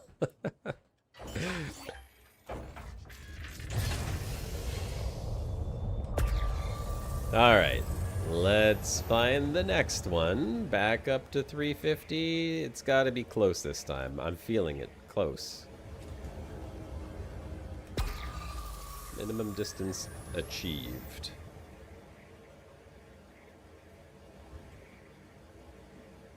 Where are you, little Osseous? Last one I gotta find.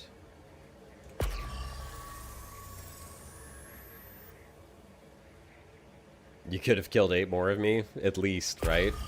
Probably at the same time. Bloodthirsty Caspian Explorer Flyer. The Caspian required souls. That's what happened. Now he's hungry. Now he needs more blood.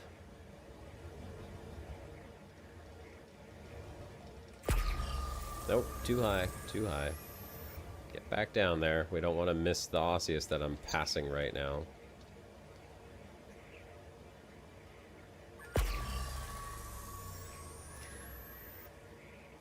Oh, come on, you elusive, silly Osseous. When collecting samples, I always wait to see if I encounter a monster. That's the hope. Listen, if I encounter a monster on this planet and it eats me and I lose my whatever 1 point something billion credits that I have right now, I will be absolutely thrilled because it's captured on stream and documented, and I can be the first one that happened to. So that would not bother me in the slightest. Bring on the space monsters.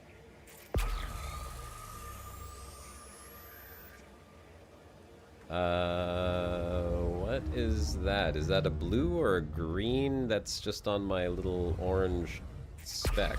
I can't tell. Oh, I think it's an Osseous. Is it? No.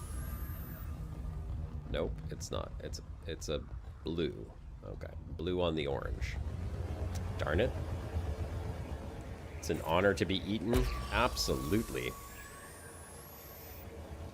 Like I said, bring on the space monsters. I'm okay with that. I am not okay, however, with flying around and not finding what I need. The last sample of Osseous. Imagine the traffic to an elite video with a monster. No, I can't. I cannot imagine. I cannot imagine. I can't imagine what the implications for the game would be if I found some kind of space monster. What do you think would happen if we randomly found a monster on a planet, like an actual life form, not flora, actual fauna? What would happen to Elite Dangerous? That would raise so many questions. Too many questions. Shouldn't be this easy. Yeah, I know. I think all of my talk about how the Nomad is game-changing and makes exobiology too easy has kind of screwed me over a couple of times, at least on these Osseous, because like I never, ever find them. And I spent so much time trying to get the last sample. Like, oh, I see one. I think. Tell me that's green. Yes. Green. Yes. There we go. Let's go. Got it.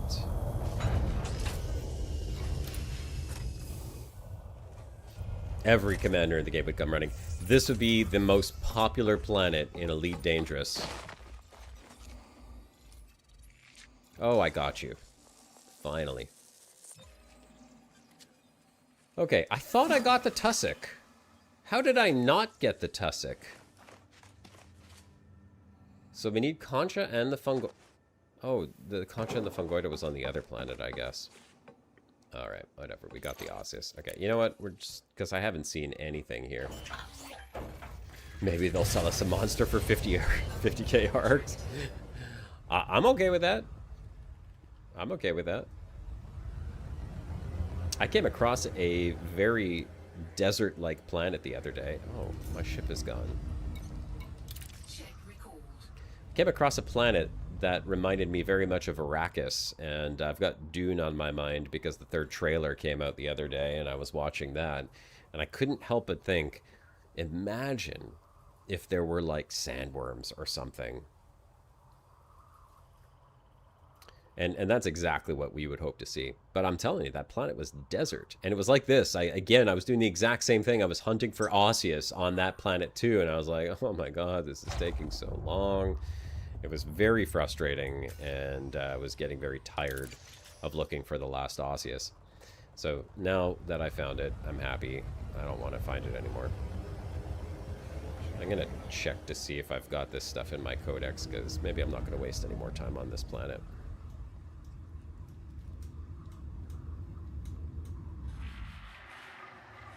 Nomad is cool, but I really think Caspian is also worth to mention because before it was really hard to take more than one repair module and repair drone controller on the journey. I mean, you have a great point there, Space Fox. Absolutely. I like the Caspian. Remember, we did all those tests on the Explorer ships to see like what was ultimately the best Explorer. Caspian won in a strange way because of the Nomad that came out, but we probably would have ended up taking the Mandalay. I don't know if Mandy... We didn't check for modules, though. That was something we were not really looking for. So, I don't know if the Mandy can take multiple repair modules. Or not. Frameshift drive charging. 4, 3, 10 times safer now. Yeah. Well, my old Asp Explorer really needed a couple of repair modules on it.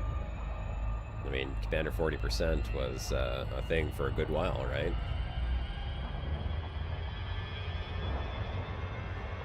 Mandy has enough for AFMU and repair limpets, Hobo?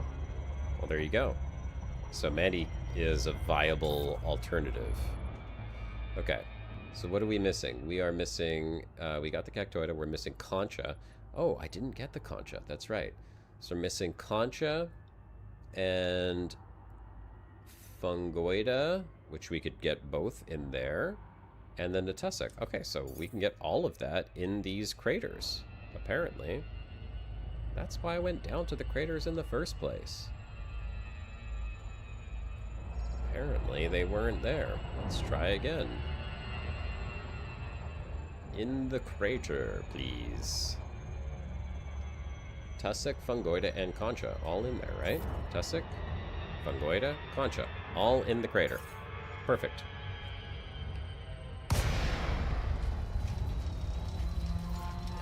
Well, faster with the Mandalay is a serious question now with the Nomad being in play, Mafias. Right? I don't know. I don't know if anything is faster in the Mandalay now with this Nomad. This Nomad is... It is a whole other world of game. Yeah. Agreed, BJamin. It's just crazy. You can't compare at all. The Nomad is by far the best thing that has happened to exploration for exobiology, at least. Okay, here we go.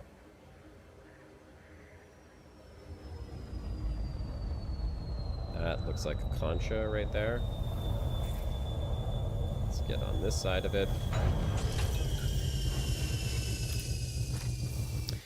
Just a good tip, too. If you are using the Nomad or if you pick one up, always land on the... Ooh, that's a weird-looking concha. Okay. Always land on the far side of the object, because that way it'll be usually right out the back like this, which is what you want. You don't even have to get out of the ship. You just turn around and scan it right back there. There's very few times that I use the side doors, because you don't have to. You just fly right past the little thing that you want to scan. And we'll get another example here as I get some elevation. There's another concha right over here. There's a couple, actually. So you get your green dot, you put it right behind your nomad, and you just land. Oh, geez, it's a little wobbly here. Ah, well, you could land like that, or you could land like this. Doesn't matter. This thing takes a beating. You put it right behind you, and then you're automatically facing the thing that you need to scan. There it is. Very simple. I will say that I find it's easier to come in the side doors, surprisingly, even though they have that invisible step. It's much smoother than the back door. Sometimes the back ramp is kind of pointing into the ground at a weird angle, and you have to jump up onto it. But most of the time, if you are doing this, it's not too bad. There's another concha right over here, and then we've got our tussock. Where did it go? These concha are really, really isolated, like single conchas all by themselves. Come on, land. Come on, you can do it. There we go. This thing literally lands on anything. Watch the angle I'm going to come out here, though. Which way are we facing? Okay, here we go.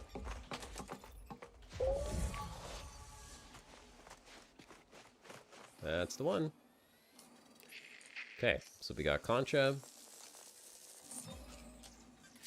And now we go get the tussock. Hey, you see, look, this is what I'm talking about. Sometimes the ramp, even though it looks like you could just go right on it. Ooh. Oh, I got a heavy footstep, apparently. Or this planet is really hot and these boots are getting scorching. Look at that. That's weird.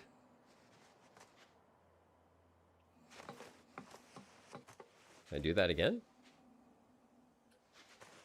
How in the hell did that happen? Okay, very strange. But I like how it kept the material. Huh, okay, what do you know? Very hot-footed. I broke the ship, no kidding. Alright, we got that. Then we need some of this.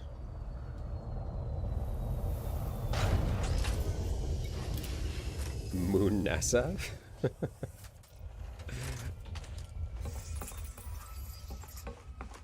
little bit of this stuff right here. Some alfalfa. Space alfalfa. Got it. A little bit of tussock. Is the footprint still there? That was weird. I wonder how I got a footprint on the ship like that. Not permanent in any case. Second-hand Nomad for sale. Used only on Sunday by a little old lady. Right.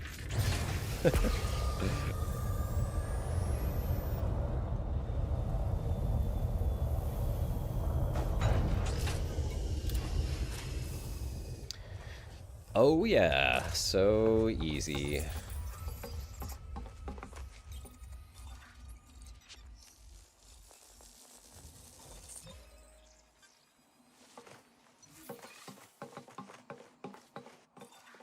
You watch some people use the Nomad, you don't see them do it faster than what you do with the Mandalay? Interesting. Well, I'd like to see your secret Mandalay handling technique there, Hobo. You gotta share with the rest of us. What is your top secret, your secret sauce? especially when we're talking about like landing in those rocky crooks and crannies all over some of these space planets, right? I mean, some of them are pretty tight, man. I don't see how the Mandalay is going to land in there versus the Nomad. I guess it depends on what you're landing on. If it's like flat surface planets, yeah, maybe Mandalay is going to be about the same, but Nomad is nimble. Short distance bio up to 300 meters you do on foot, takes max 5 minutes for each. Okay, so 5 minutes per each, Hobo. Hopefully you could see the chat here. Spike, I know you're still in chat. Spike, you timed me the other day from entry to surface to scanning and then exit. How long did that take?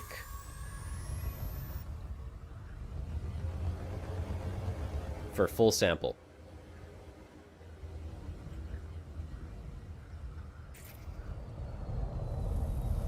3 minutes. There you go. So, yeah, it was 3 minutes. Spike timed it. He even had, like, timestamps with screenshots of my entry and exit. No, no, it's not meant to be a... Oh, wait a second.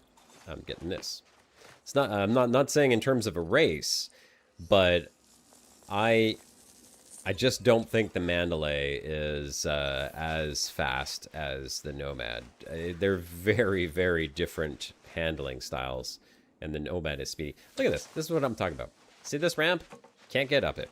So I do like the side doors because they are much easier to access. But if we are talking like, you know, if you're saying you haven't seen anyone do it as fast as you can in the Mandy, you got to watch people in the Nomad do the thing. You got to see the thing being done, the stuff and things. It's pretty speedy. Maybe the people you're watching are just being very slow and meticulous about their craft, which is good on them, I suppose. Okay, where the heck is... This is another one that's gonna... Oh, there it is. There it is. I see it. I see it. Can't get away from me.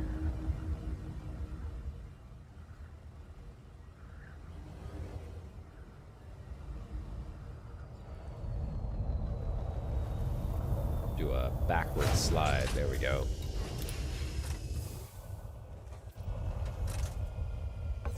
Yeah, B-Jammin', I agree, man. The Nomad is like a cheat code. Very much.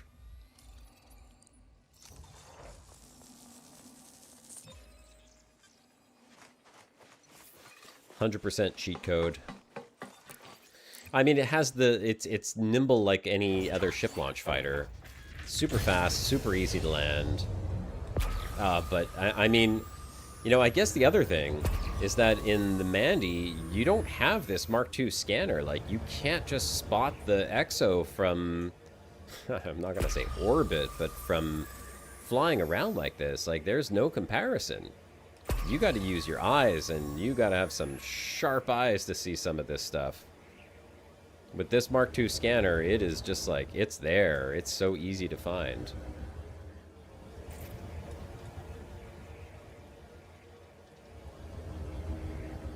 Like, look at this. I can't even see it on the ground. Okay, I see it now. But I could see it on the radar from super far away. What? Land? There we go. That is a big difference. 100%, John. Being able to see it from your radar is game-changing. Someone... Tell me I'm wrong about this, but... Back in the day, were you able to see fumaroles and geological signals from the radar as well if you were within a certain distance? Because I used to hunt those, and you couldn't really scan for them, not like the way you do now, where they're just like all over the place. You literally had to fly around finding them, and I seem to recall, although again, it's been a while, I seem to recall them showing up when you got to like a certain distance from the surface, that they would show up as like white spots. But that could just be like a dream, a distant dream that I had. Can anyone confirm or deny that? Did they show up on radar as little dots? Objects are seen on the radar in SRV now. It was concentrated signals when you can target and drop. Yeah, that's not what I'm remembering.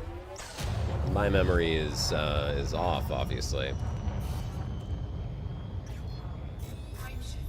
But not like dots? Okay. Old Horizons used to show on radar if you flew around 2 kilometers up. Okay, maybe that's what it was. Then you changed it so you got POIs on the left panel. Yeah. Like, I really do remember there being some kind of, like, little dots on the radar when you got within a certain distance of those. Spike, I'm ready for that next planet. Are you still in that system? It's worth 45 mil, pass or play? You know what? We'll pass. We'll continue our jumping over to where we were heading. Where's the carrier? Down that way. Okay, we'll do a few more jumps down towards the carrier.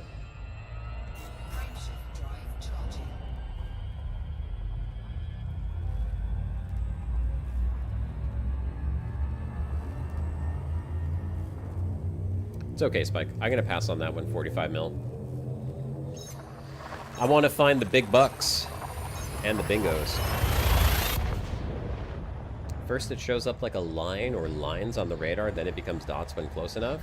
I don't remember it ever being a line. But again, I want to say it showed up as some kind of dots on the radar. I could be crazy though. 12 bodies. Let's see if newbie, whatever his name was, or the other guy, Equalizer, found this system. All icy bodies. All icy.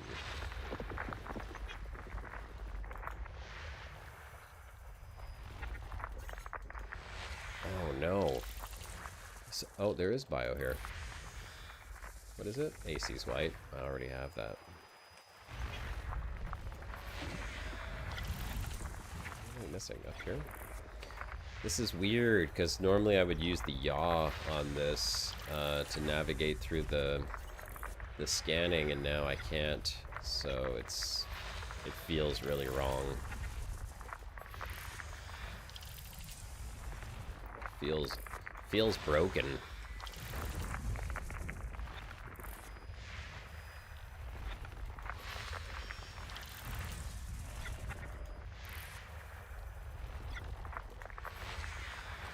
Feels a little bit weird playing with a floppy joystick. Don't comment on that in chat, please. Alright. Free bio for anyone who wants. If the SRV had a Mark II scanner, it'd be nice. At the moment, you're missing out on the minerals. Yeah, that's true. I mean, different purposes, right? And I have noticed that when you get out with the Exobiology that does have the minerals on it, I'll like shoot it with my little pew-pew science gun, and then they hit the ground, and I'm like, why can't I just pick them up with my hands? That would be a cool feature, be able to pick them up and then bring them and load them into your Nomad. Gosh, what a crazy concept. Being able to pick things up, eh? The only thing we could do with our hands in this game is hold guns. Well, and a scanner, I suppose. But that's about it. Can't actually carry things.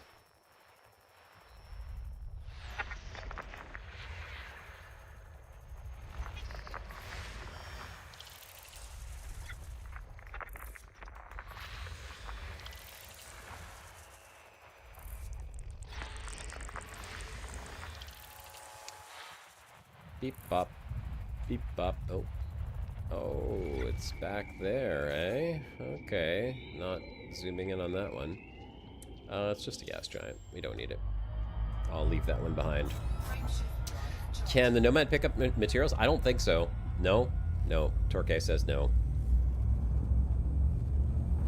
Oh, lines on the radar was SRV. Yes, thank you, Hobo. That's right. Did it pick up?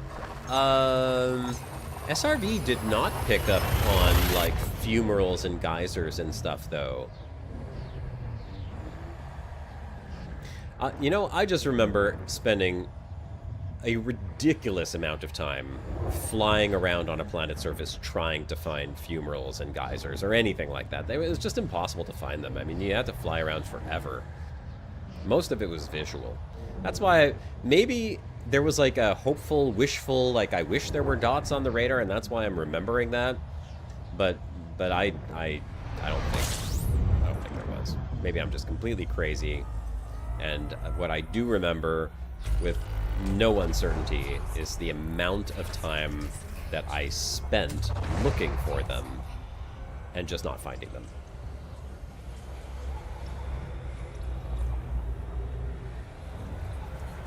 I'm gonna fuel up while I'm here. So the Nomad doesn't have a like a cargo bay door that it can open up?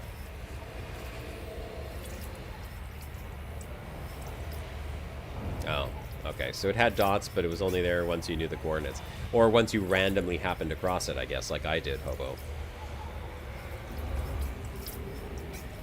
And you had to be within, like, a 2-kilometer range or something for it to show up.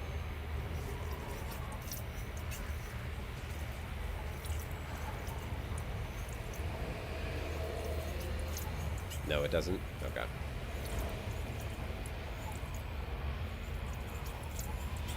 And scoot.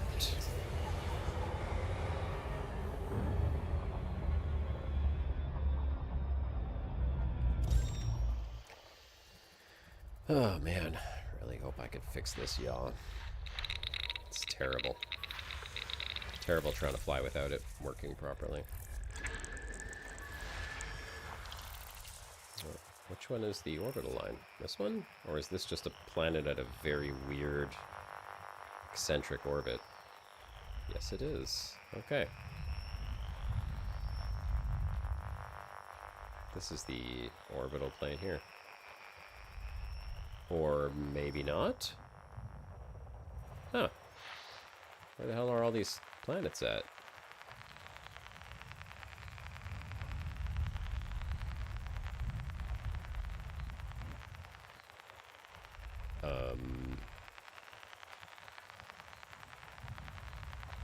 Okay, are they like out in... Oh, there.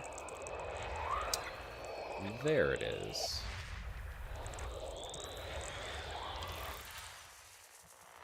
Not on the orbital axis, kind of randomly sitting off on the side there. But we found you. Thought you can hide forever, but you couldn't. System scan complete. Alright, let's get out of here. Frameshift drive charging. Let's see. So that's 1, 2, 3, 4. We'll do 5 jumps. 70. That's another 300 and some odd light years. Yeah, you know, we'll go halfway. We'll go one more jump after this, and then I'll start putting it back to economical. The sound changed, but you have to be close. Yeah, nobody really remembers, right? Is this like the Mandela effect? We all think that something happened, but it was completely different. It's the FDev Mandela effect.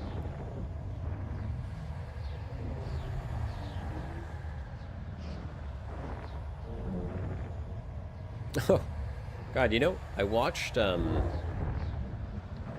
Backrooms a couple of nights ago with my wife. She fell asleep. I watched the whole thing. She found it very weird. I also found it very weird, but I actually enjoyed it quite a bit. Ooh, there we go. 39 bodies. Has anyone seen Backrooms yet? Kind of curious what your thoughts are on it. I happen to be a big fan of movies that have some form of, like, alternate dimensions. Whether it's a portal into a different dimension or something to that effect. Doorway to another dimension. You saw it, Spike? What did you think?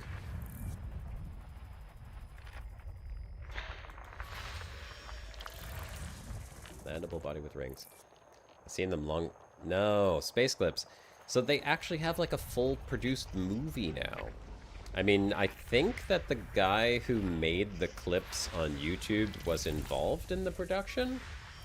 But this is like an actual movie with actors and stuff and like real special effects. Like they put money into this and produced it with a production company, and it's like almost 2 hours long. Yeah, the pirate hymn gave me chills too. Little bit creepy. Actually a lot creepy, but like in the best possible way for that type of a movie. I don't want to spoil anything for people who haven't seen the movie, so but I will say that the scene with him and the pirate and what the pirate did was like, ugh. Just creeped me out. But it was good. Like, that's the type of stuff that you would expect from, like, a portal to another dimension kind of thing. I like the fact that there's still a little mystery about it, you know? Who knows? Oh, here we go. 5 bio.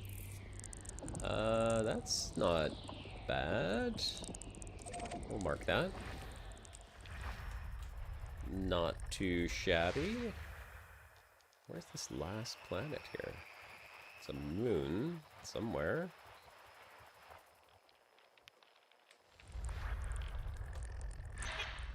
Oh, it's right beside it. There we go.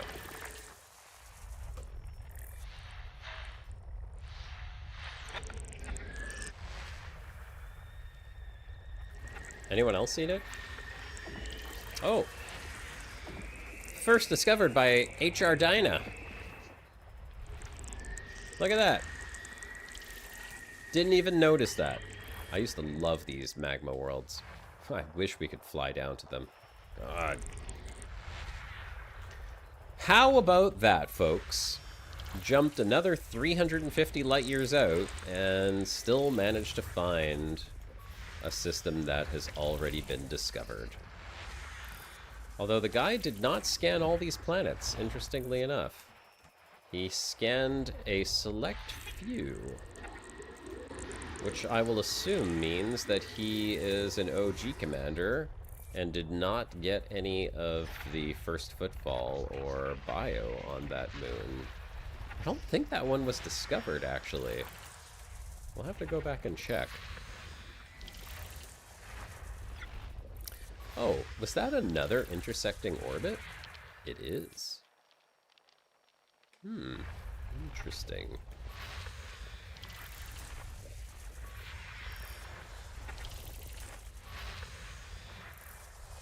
Wish we could tell whether or not those planets have any chance of colliding. Love to be there for that.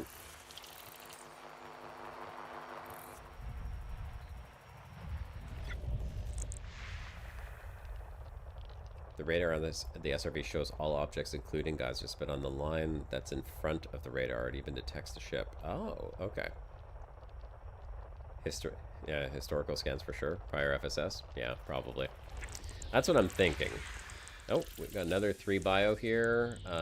Tussock, Concha. Okay, we got a couple of planets to scan. I'm gonna check what my total is up to right now after scanning those other planets. Oh, here are more bio. Give it to me. Oh yes, here we go. More bio. Keep it coming. We're gonna have to get behind there for those last 2 planets, but we got a good bid.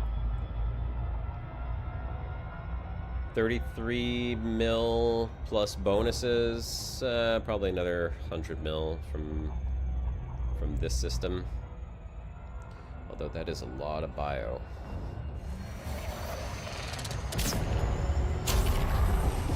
Yeah, let's get that last scan. Oh, that's a water world. We definitely can't leave that one behind. Alright. First discovered, not first mapped. And I wonder if so if this is an OG discovery here on this water world. Now, if it was me, I would have flown and done the level 1, level 2, level 3, all of that BS scanning from back in the day. Does that still show up? Like, would you see if it was a level 2 or level 3, would that show up as surface scanned? I don't know how that shows up now.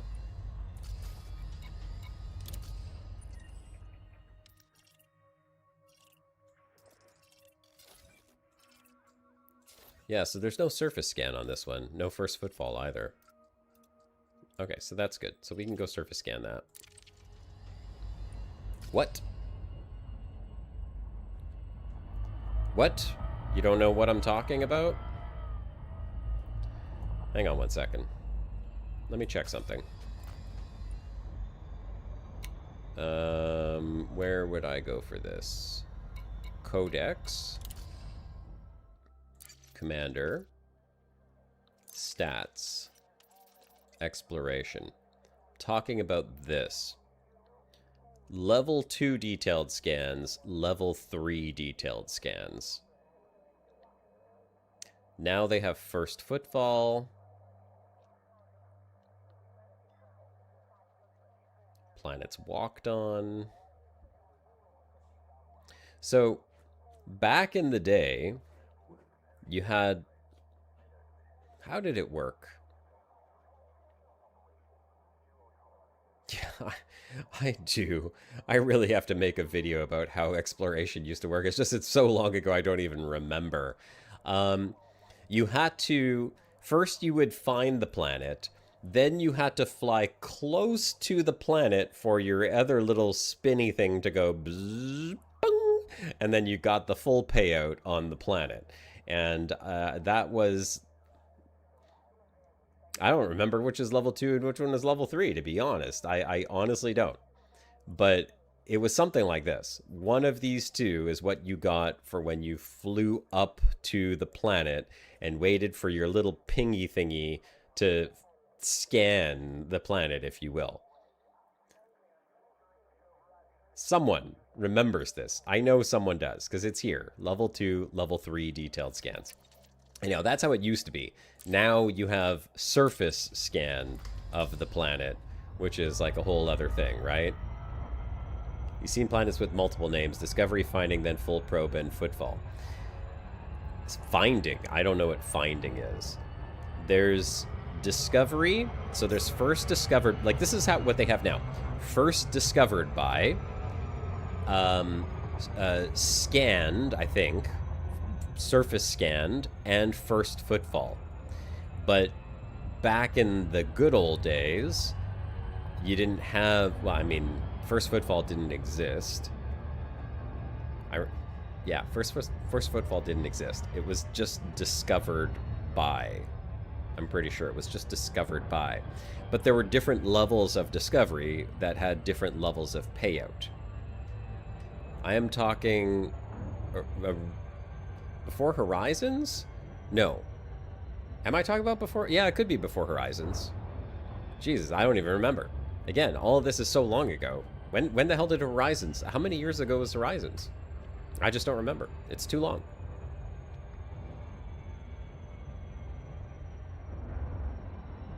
It was before they added in the surface scanning.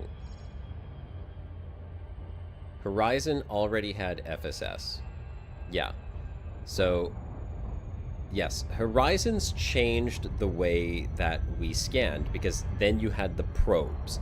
Then you would fly up like this, and then you would do this, and you would launch your probes, right? But before these, you flew, you would ping the system, it would discover all the little things, and then you had to fly out to the planet, and then you'd get a little spinny thing as you got closer to the planet, and it would go bzzz, and then bing, and then you had like the full scan of the planet, and that was like the maximum, the detailed scan, if you would. Back when you had hair. There you go. If that's how we want to think about it, that's probably how long ago it was. Back when John Barker had hair. So people remember that, right? For 1 honk, 2 FSS, 3 DSS. Yeah, detailed surface scan. Yes, the old days you could see the system map on arrival, then you had to fly close to mark it. That's how old scans have selected planet scan, and even before that you had to find by the window. Right. So, oh, did I not get the, hold on, what am I missing? 86%? There.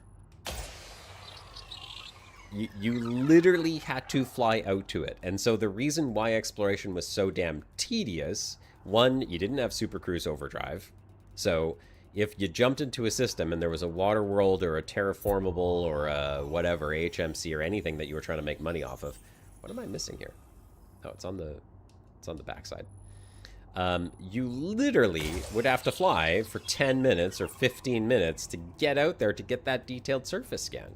And that's how you got your name put on the planet. You didn't get it just by opening up the map and honking the system. You had to fly out and get the detailed surface scan to get your name put on the planet, and then you had to sell that data in order to actually get the credit with your name on it. Yes, it's very ancient technology, 100%. Old school way of exploring in this game. Where are we going first here? Let's go closest one, 9C, I guess. Yeah, 9C is closest.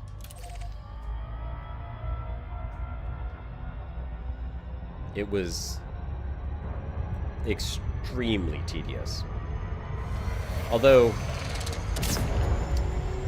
I mean, it was rewarding in the sense that few people would fly out to the planets that were far. So if you did happen upon a system that had a water world, you could still fly out there and get your name on it if it was especially far, because a lot of people didn't want to be bothered with that, which is ridiculous when you think about it. You spend, you know, hours and hours and hours just jumping back and forth. Why not spend an extra 10 minutes to go get your name on a water world that's super far out? Legacy Elite.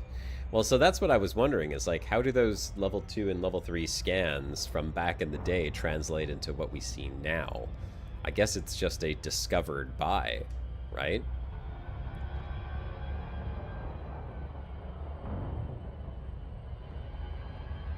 I mean, that's all it can be, I suppose. That's why I wonder, like, I can't even see anymore the systems that I visited from way back in the Legacy days, which means I can't go back and find the 28,000 some odd planets that have my name on them unless I go back to a system that I have specifically bookmarked. And even then, I lost a lot of my bookmarks for some reason, but the visited, not visited, it just doesn't exist. My visited history is wiped, which is really sad, because that's about the only way that I could have actually traced back my original journey and found some of the systems that that I had found.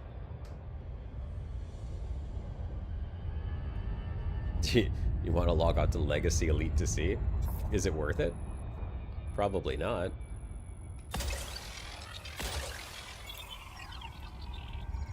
I mean, if you want to, Space Buzz, by all means. Someone has to know the truth. Know the truth about what it used to be like.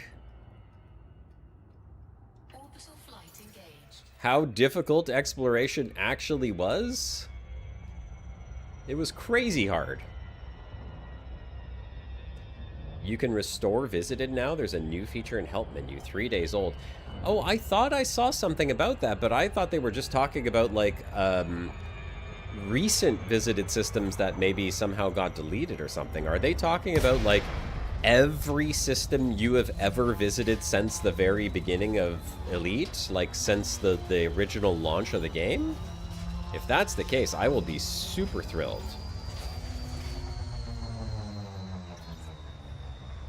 Because I do absolutely want to find where I went.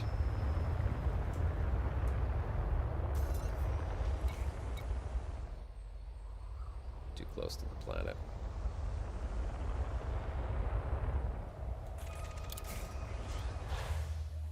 Server spends a couple minutes to build it. If I didn't delete my journal directory, it's there. Okay, well, I'm playing on a completely different PC, so my journal directory is gone Well, I mean, it's not gone. It's on the PC that's under my desk. Actually, no. Even the PC that's under my desk is not the original PC that I played Elite Dangerous on. So, yeah, no, I guess that is just not happening. So you have to have a journal entry file for it. Game over. All that data is gone. The original PC doesn't exist. It exploded.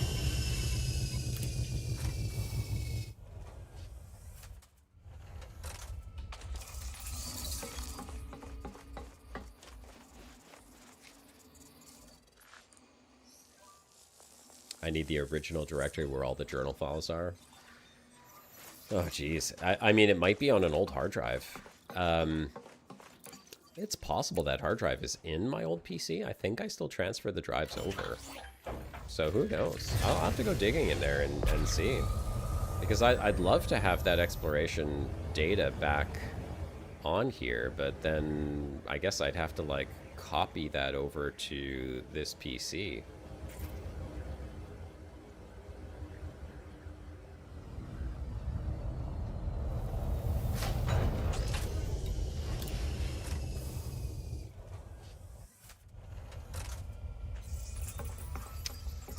EDSM. Yeah, I wonder if I had ever uploaded anything to EDSM. I don't think I did.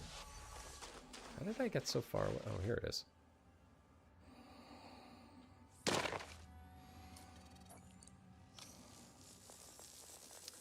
I mean, it's the same commander's name. I never changed accounts.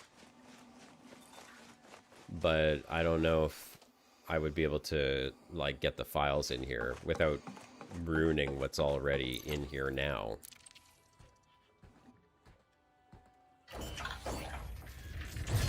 I mean, maybe best I could do is try to log in to Elite on my old PC and see if I could restore it from there and then log back in on this one here, and hopefully it's restoring it to the account and not to the local drive, but I don't know how the hell that works. I'll have to read up on it. Like I said, I do have Captain's Log, but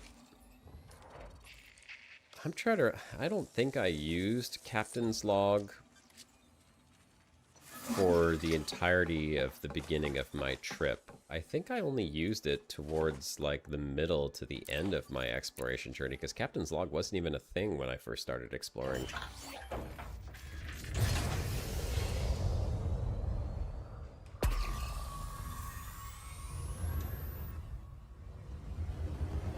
Yeah, I'd have to go back and see. Also, you can check, did you find Raxla using... Come on, seriously? They have a Raxla check now? Have you accidentally found Raxla? Maybe you did.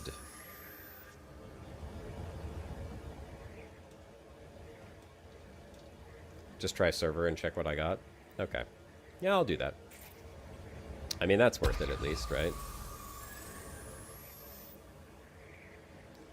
Where, oh where, what am I looking for? Concha. Oh, Concha. You're gonna be hard to find again, Concha?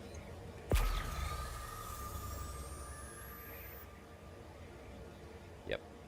Yes, it seems it saves even messages you type in the game.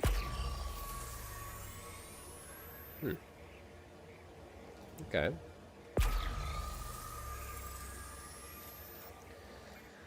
Oh my god. Okay, hold on a second. Concha labiata turquoise. Am I even gonna bother with this? Because I just don't feel like flying around in a circle. Conchas labiata. Oh, I need it. Damn it! Alright, we need that one. Number 2 scanner makes them formally impossible to find bacteria much easier. Oh yeah, it's night and day when you're finding bacteria. That 3 minutes that that Spike timed me on, by the way, that was on a icy planet with white bacteria. That was 3 minutes. I'm gonna just go land in a different spot because I don't think I'm in the right spot for Concha here. Yeah, I know. That's exactly what I'm going to do, Alex. Thank you very much. My thoughts exactly. We are up to 1.3 billion right now in exobiology credits, ladies and gentlemen.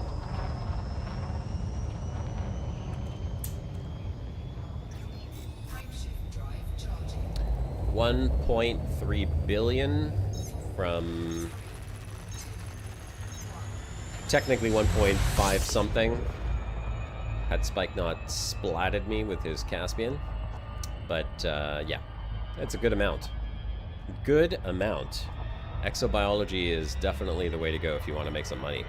Unfortunately, you do have to fly out pretty far to get it, right? Alright, let's try this again.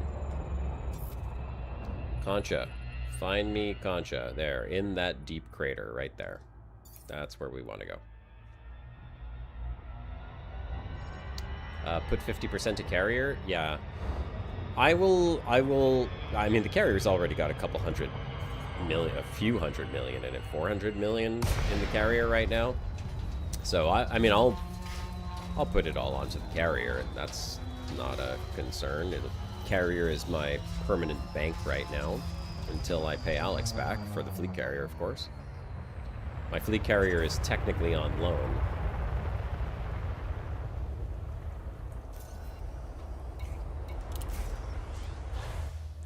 Resync brings back the visited systems file, not the journal, but it might help build a list, Hobo? Okay. Well, I'm hoping that's the case. I'm hoping it's bringing back something that's not stored locally. As long as it's not stored locally, then we're good to go. Because you'd think that this would be server-side, right? Like, it shouldn't be on my PC, the visited systems. The game has to know which systems I visited. Look at that. Here we go. We found all the Concha. It's all right here. Deep down in this crater. Land. Land. Land. Land. Please land. Oh, you're giving me the blue circle, but you're not landing. Jesus. Got a second here. I know you're right here. Oh, hey, buddy. Dad, I was watching the video You want me to say hi to Mommy on the stream? She's watching? Hey, what do you do when you come in here? Get over here. What? You can't just walk in here and not say hi to chat. You know the rules. Come in here. No, no, stand right over here. There you go. Hang on, one more time. A double salute. There you go. Oh, and a dab. All right. Thanks, pal. Dad, Double salute and a dab, folks. I'm gonna dab on you. You're gonna... There's... I'm gonna dab on you. That was a great dab, pal. Thank you. Here, stand right here and you can do a dab. Right there. Do your dab. Nice. One more salute. Nice. All right. Say hi to Mommy when I get downstairs. I will. They're all giving you salutes back, pal. All right. Apparently my wife and my son are watching the stream downstairs, so I have to say hi. Hi, darling. I love you. Thanks for... Oh, no. Oh, no. Oh, thank God we got a crouch. Almost got stuck on the ship right there. Okay, we are not going back in the back of the ship here. You know what? This is a very tight crater to be in, and, oh, jeez. Okay, no wonder it was so hard to land. Look at this. I literally landed in a crevice. In a crevasse. Oh, no. Oh, no. Gotta go back on the other side. Like to see the Mandalay getting there. Sorry, Obo. And a salute to Mrs. Hawkins as well. Thank you, Tall Blazer. Appreciate that. I'm sure she's watching and going, what is '07?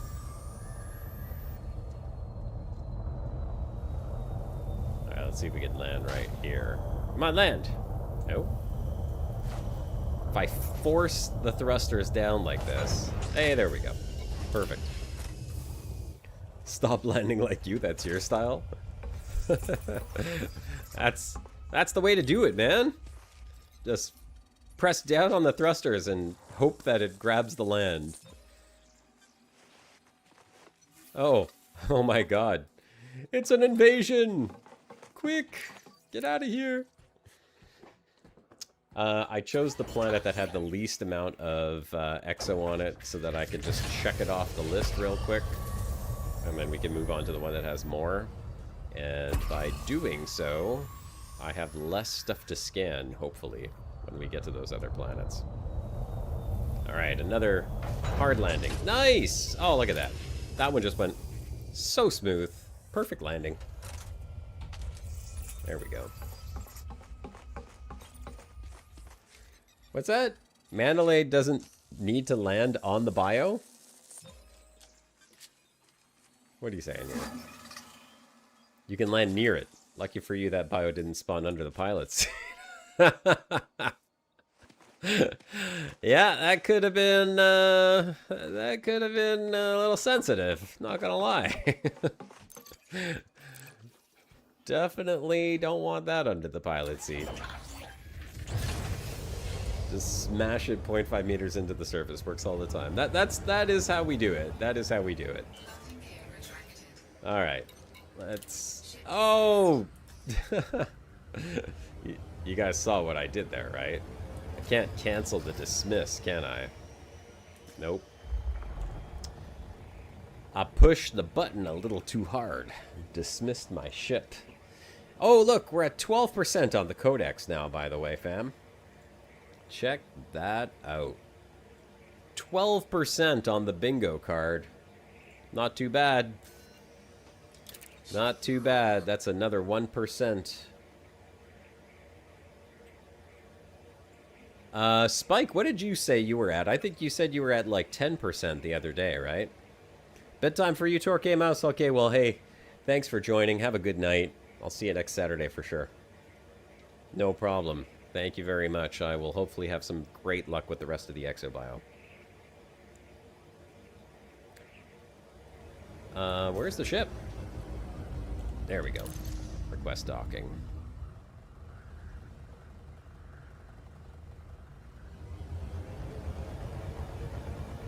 Does it show if it counts the sector or the whole codex? Well, here, I'll dock and I'll show you exactly what SRV survey shows. Because it shows both. You have the choice to track the bingo card kind of however you want, I suppose. If you want to track it by sector or if you want to just track it by codex. Let me bring this over. So if I open... Oh, actually, hold on. I'll bring the bingo card over here, the full bingo card. So here's the full bingo card, and this is the way that it works.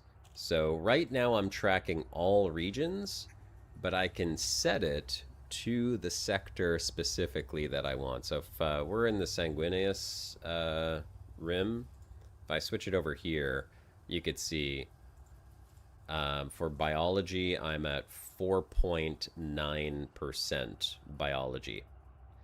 Oh, actually, hang on one second. That 12%, let me put that back to all regions. Oh, okay, hang on a second. That's for the full codex. My biology for all regions is actually 13.6%. So I'm actually doing better than what it shows up on my on this. So this just shows you, I guess, an average, which is weird because the average should be 10.64, but not 12%.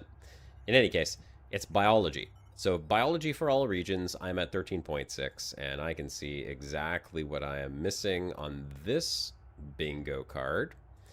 I don't want to do it by sector. That is... Maybe once I've collected every single piece of biology in the game, maybe then I'll go back and do by sector if I'm really that bored with life and have nothing better to do in stream. Hopefully by then, which will probably take another 10 years, they'll have more things added in, and we won't just be scanning exobiology. But that's kind of how it is right now. So I'm just going by all regions, and I'm just looking at the number on the bingo card. Yours is 15% Spike? Okay, well, you've been busy, brother. You were at like 10% the other day, weren't you? How the hell did you get to 15 so quick?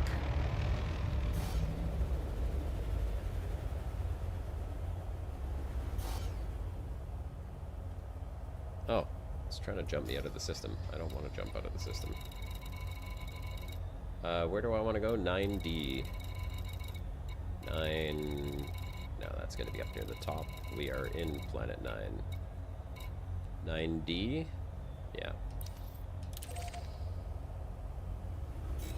There we go. Oh, for biology only. Okay, that makes sense. You won't be able to find all bio in one sector. You need to visit many. Well, that's what I figured, which is why I think it's a little odd that you can kind of, you know, look by sector. But that's what we were asking last week, right? Like, there is specific bio in each sector that you have to go to in order to get them all. So, yeah, I got to look at all sectors anyhow. Makes sense to me. Which I am perfectly fine with, by the way. No life outside ED. Well, no exobiology outside of Elite Dangerous.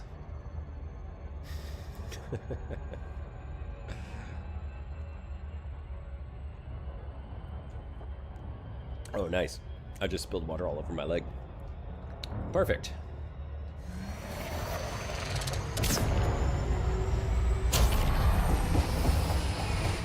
Alright. 9D, we have Bacterium, Miracis, Emerald, Concha labiata, Tussock. Let's see what we need from this. Where is my SRV survey? Oh, I moved it over here. Shouldn't be on that screen, should be over here. Nope, that's OBS. Hang on one sec. Moving the wrong window. That one. Okay, 9B. What have we got? No, this is 9D. So the Concha and the Tussock. Oh, right. But I forgot. This one is not actually correct. I'm going to check my proper bingo card here. So we have possible Bacteria Rhasis Emerald. Let me bring this back over here. You guys can see what I'm doing. So Bacteria Rhasis Emerald I have. What was the other thing? Concha labiata turquoise. Conchas labiata turquoise. That one, I thought I just got that one. Didn't I just get turquoise? I have to close SRV survey. I gotta relaunch it. I think it's lying to me.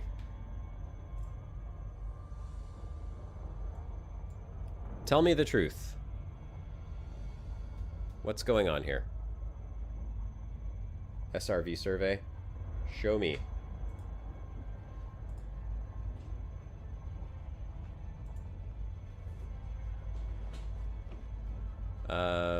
Okay. Concha. Labiata. Ah! It was lying to me. Look at that. Okay, so I already have that. And then...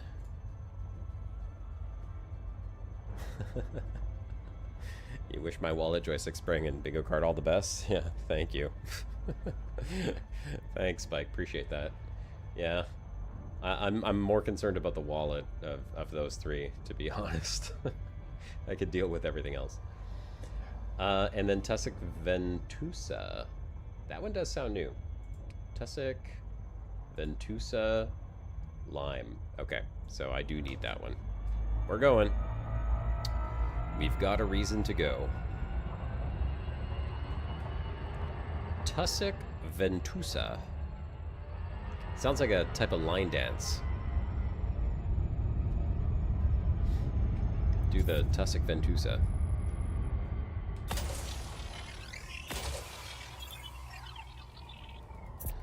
That'll do it. Surface scanned by 50%.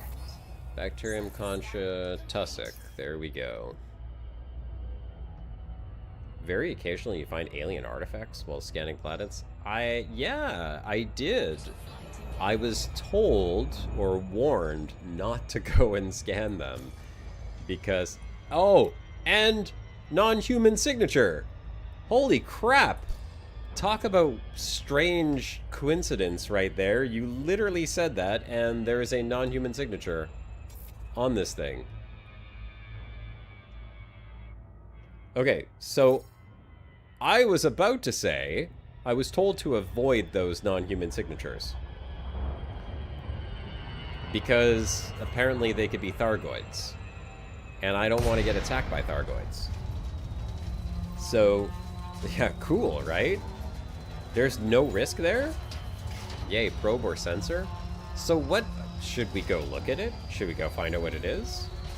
I mean, I like the fact that it is a non-human signature. Go check, just don't pick it in the cargo. Oh, is that because it's like corrosive or something? It's like one of those corrosive things, right? You can shoot it in pieces and gather materials.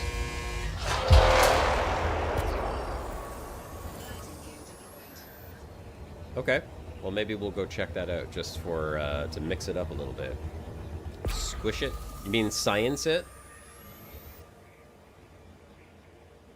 I shall science the heck out of it.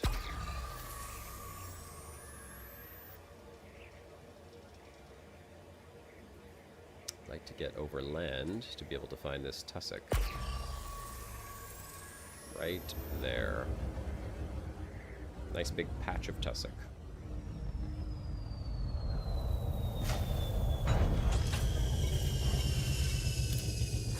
Also, if you hear words weird sound, put a phone near it with waterfall histogram plotter. It will show you system map with you. Oh, okay, interesting. And the stream ends. Yes. That's usually what happens when I go near alien artifacts. So, is it going to be like a one of the space pods, the Thargoid space pods or something? Or is it like different every single time?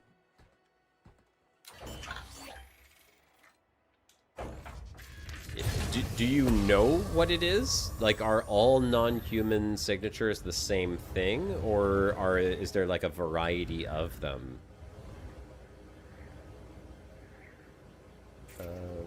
Lime. Okay. Oh, wait a second. Tussock, Ventusa, Lime. Oh, darn it. I already have this one. I guess the probability that it was not the right one was rather high.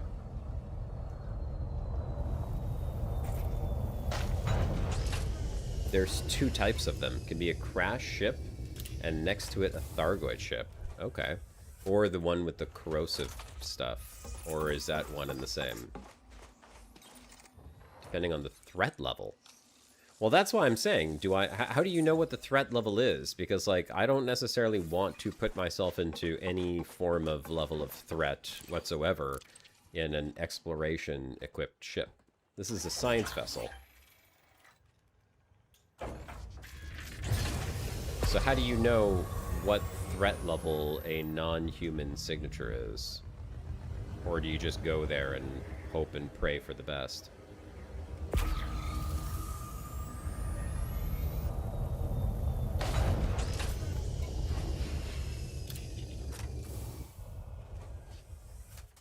Some of those ships from the Jameson crash site. Oh, okay. So it's like a Cobra?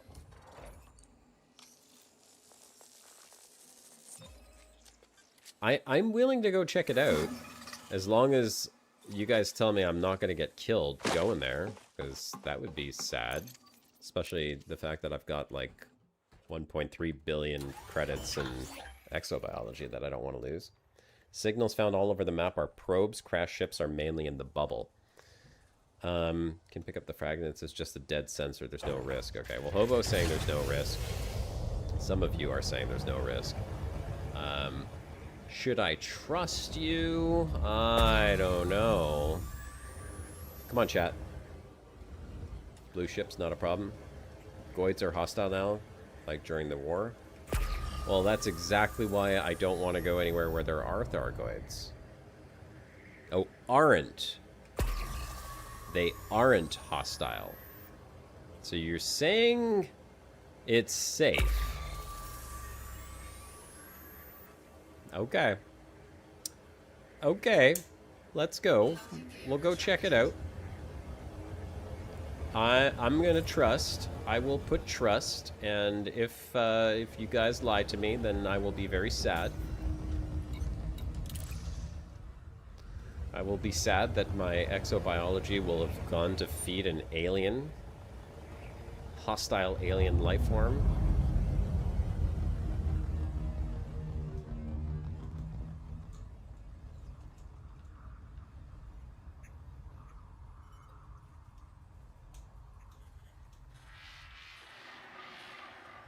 You're thinking of the in-space non-human signal sources.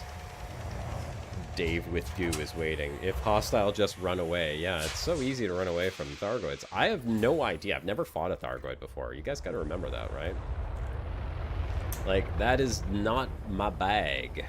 I don't do that kind of thing. Never have. Alright, we'll go check it out. We'll see what happens.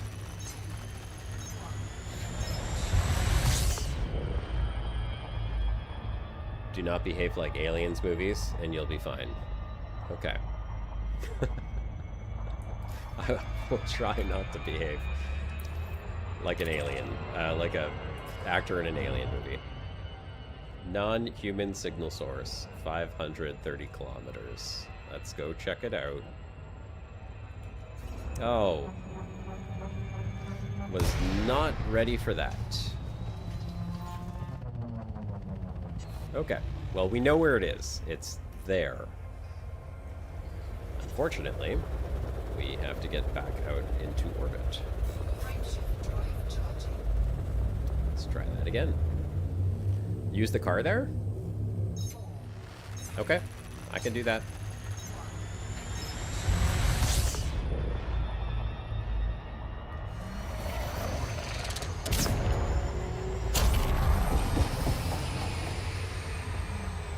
We will use the car.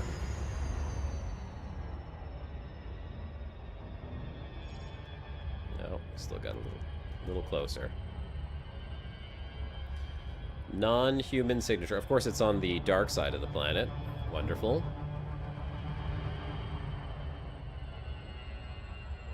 Wonderful. I will have to turn on the night vision.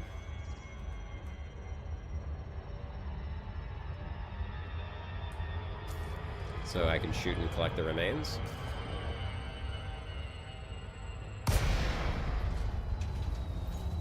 Done deal.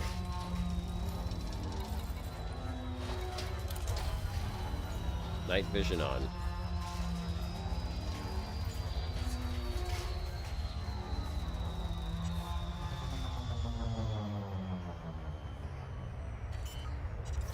What are the chances that a Thargoid ship is going to appear here? Is it a non-zero chance? Or is this absolutely no Thargoids?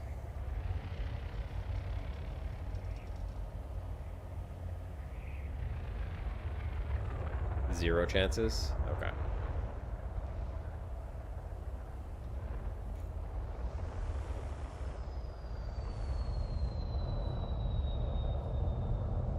Haven't landed this whale in a while.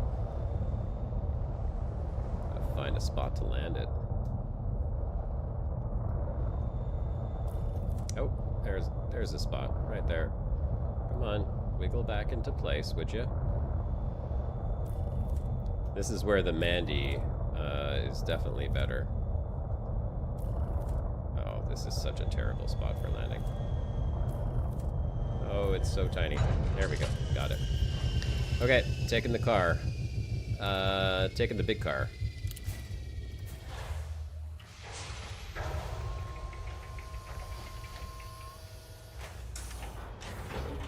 Remember, I trusted you guys, so better not be leading me astray here.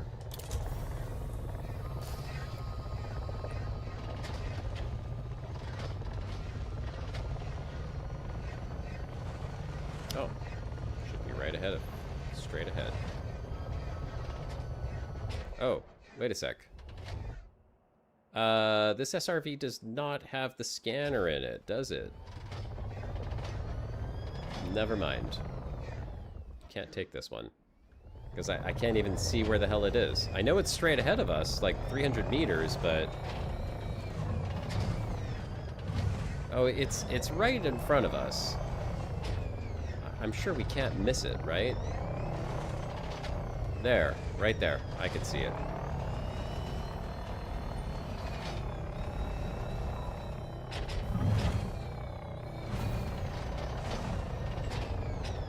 Oh, never mind. That's just rocks. I thought that was the crash right there.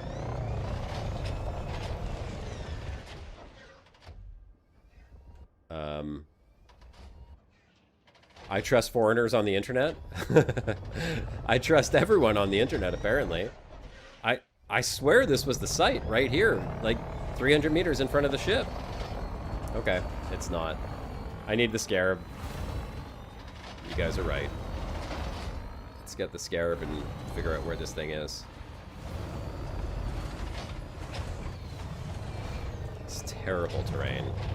Again, another reason why the Nomad is just so damn nice.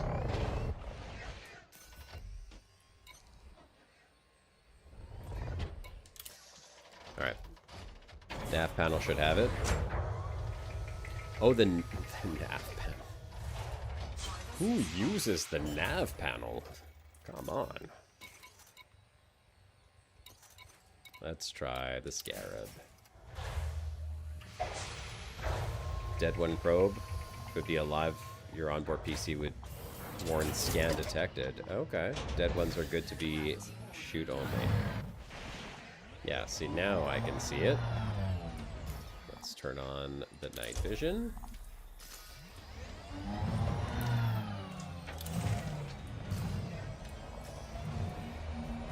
There it is. Well, it was straight ahead of us. Here it is.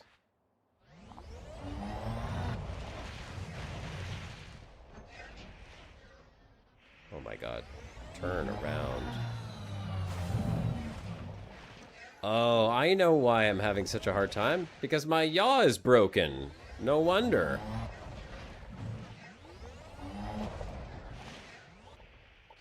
So, what am I doing here? You know what? I'm gonna get out. I want to look at it. I want to look at it up close. Here it is. It is. This is one of the Thargoid things that were floating in space way back in the very beginning, right? Yeah. How do I turn on my flashlight? I do have a flashlight, don't I? Do I have a flashlight on this thing? It's a sensor.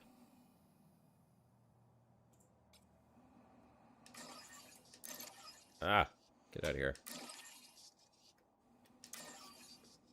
Oh no. How do I exit out of this? There we go. How do I turn on flashlight? Use 3 for menu? No? These are my guns.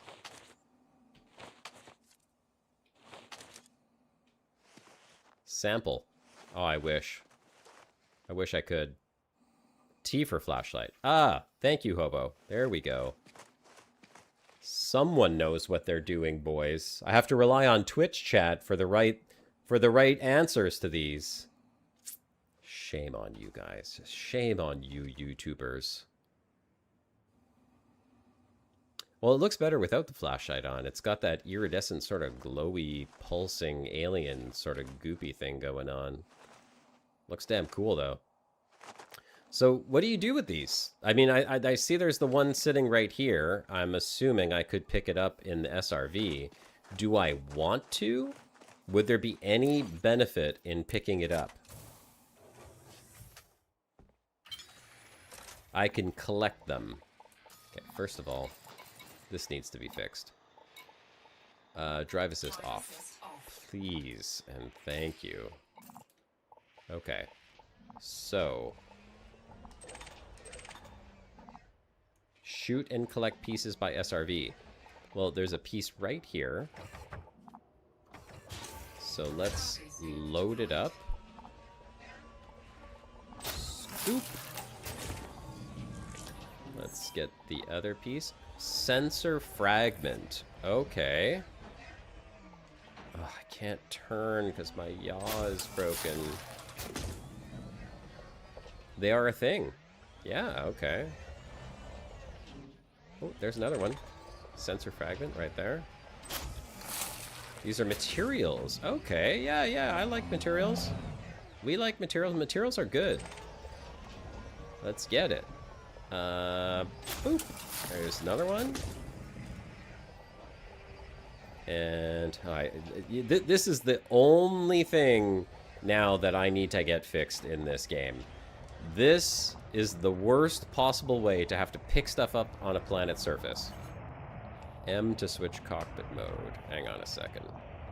I don't even remember. I'm guessing that is Spike over there. I don't even remember how to... Ah, here we go. There we go. Okay, apparently no more pieces want to come off this thing. Non-toxic. Yes, that's good. We don't like toxic. 2 engineers used to ask for these, probably still do. Well, that's good for me. Alright, we are driving back to the ship. With our new Thargoid sensor fragments. Worthwhile? Sure. I mean, I probably could have gotten 10,000 of those in one of the point of interests back in the bubble, right? But, I mean, kind of cool to see that way out here. I like that there is stuff like this in the game. I wish it was a little bit more interesting than one tiny little Thargoid thing on a planet's surface. But the coincidence... I mean, literally, John saying, oh, sometimes you find these things, and poof, there's one literally seconds after. Some are active and can scan you and can draw their scan up as a map and break them. Well, that's kind of cool. Yeah, that would be cool. Oh, hold on a sec. I don't like not being able to see what's going on here.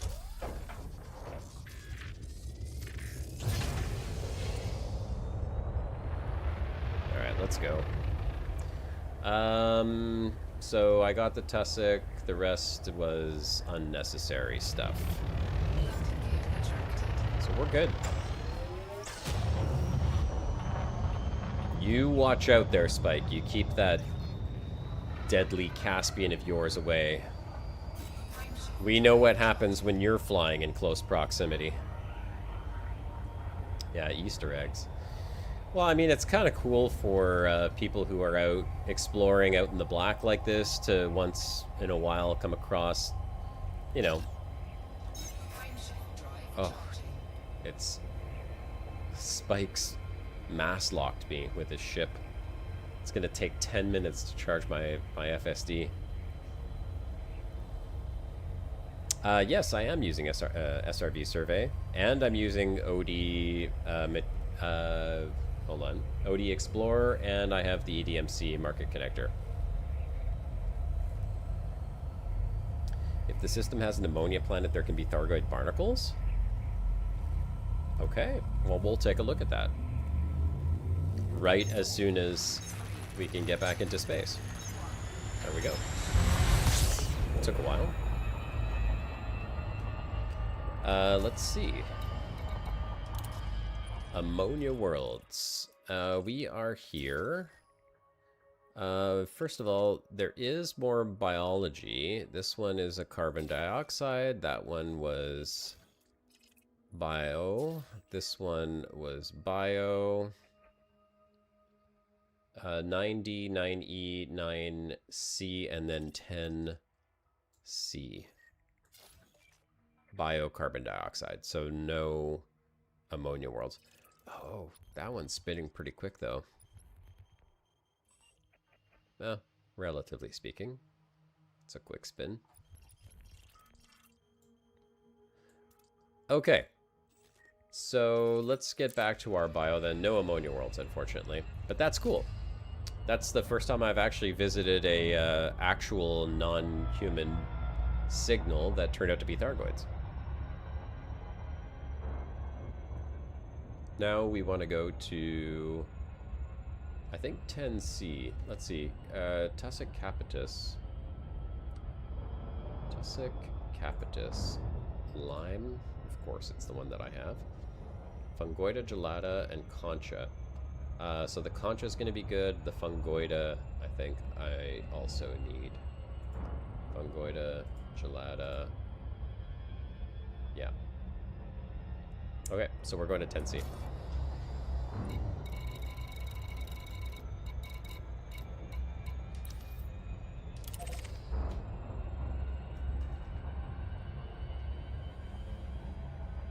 Why did they sell us used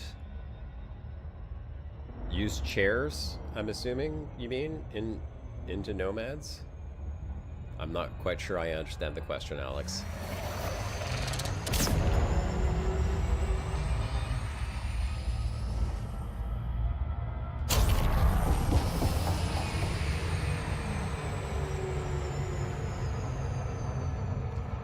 Hobo, they're saying in chat that if there's an ammonia planet in this system, that there can be Thargoid barnacles on that planet. Because there was the non-human signal source with the Thargoid sensors, scanners, whatever. So that's why I was looking for ammonia planets.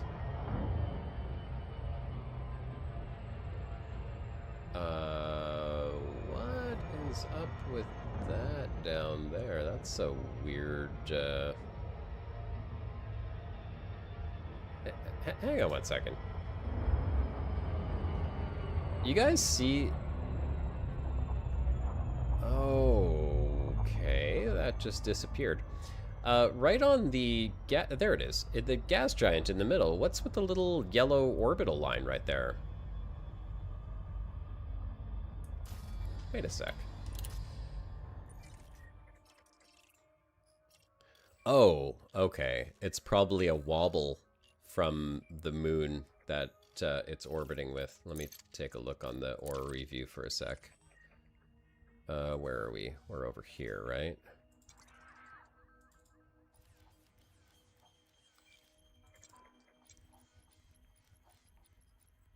Oh, that's 10C. Yeah, that's gotta be it. Yes, it is. Okay, that's what it is. It's just a wobble from that moon. It's making this one sort of wobble. I guess their center of gravity is somewhere like right there. Okay. For a second, I thought maybe it was like a little moon that was orbiting into the planet. That would have been worthwhile going to check out. One of those weird kind of buggy things. Unfortunately not. Just science.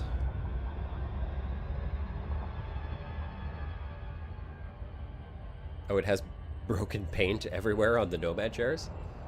Do you have the same interiors as I do, Alex? Like the science or the scientific ship interiors?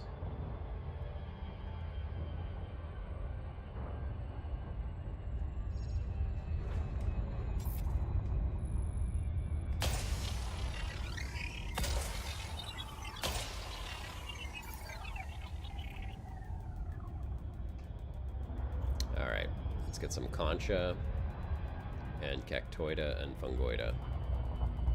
You have basic empty, however there's +4 more new interiors, which you want. Oh, is that right? Did they add more interiors now?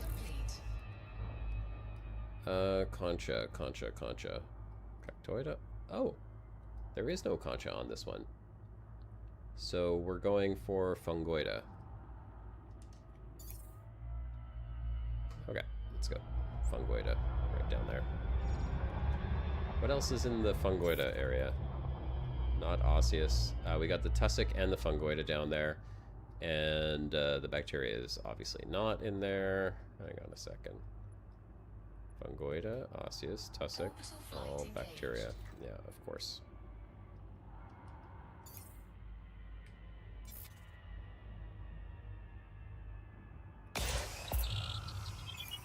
Okay, we're going. There's one with bookshelves. With couches? You just can't sit on them. Of course not, because it's not a true interior. By the way, I played around with the two interiors on my off time. So the one that has like more of the spectrogram or whatever the heck it was, versus the plant containers, and I seem to like the one that I have more with the plant containers. It grew on me a little bit more, as plant containers can do, I suppose.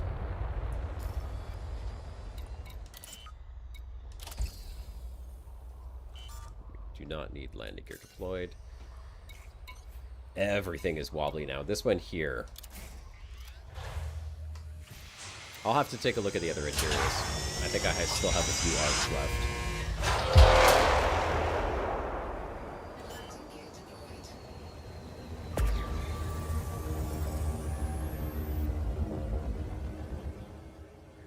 Let's see what we got. Fungoida? No, that looks like cactoida. That's okay. That's 18 mil. I'll grab those while we're here. The tussock's right beside it. Another one of those steep angle landings, too. When you put the front decal, it becomes the floor decal? Okay, interesting. Oh, look, it's a baby cactus. I mean, a baby cactoida. It's so cute. I want to take it home with me. Would be cool if one day you can just, like, pick up your samples and, like, load your own samples into here. That'd be nice. A little bit of customization, Nefdev. Never hurt anyone.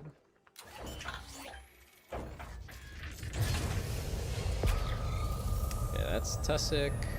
There's more cactoida right over there.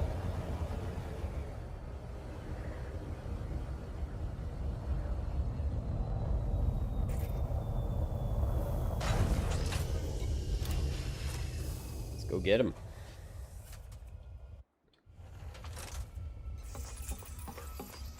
Oh, this cactoida's got problems. Whenever you see one of these on your cactoida, you better go see a doctor.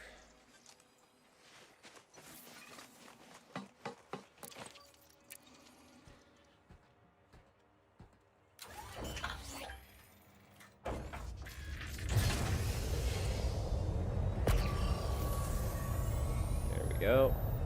Last scan for those. The door on the floor of the Nomad, maybe future content. Are you talking this door here? Wonder what kind of future content it could be. You never know. Oh, and there's some fungoid over there. That's perfect. That's what we needed.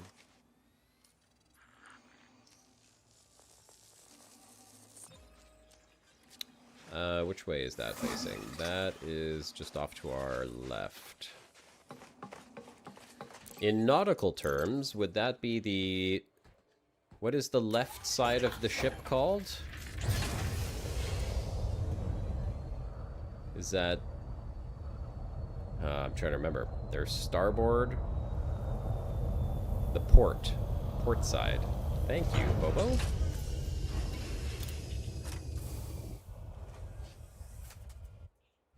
Starbird. Hobo saying it's port. Possibly hover and jump out. Oh, imagine. Or drop bombs. Maybe it's for multi-crew Nomad. Nomad multi-crew. Your buddy just drops out and you come pick him up after.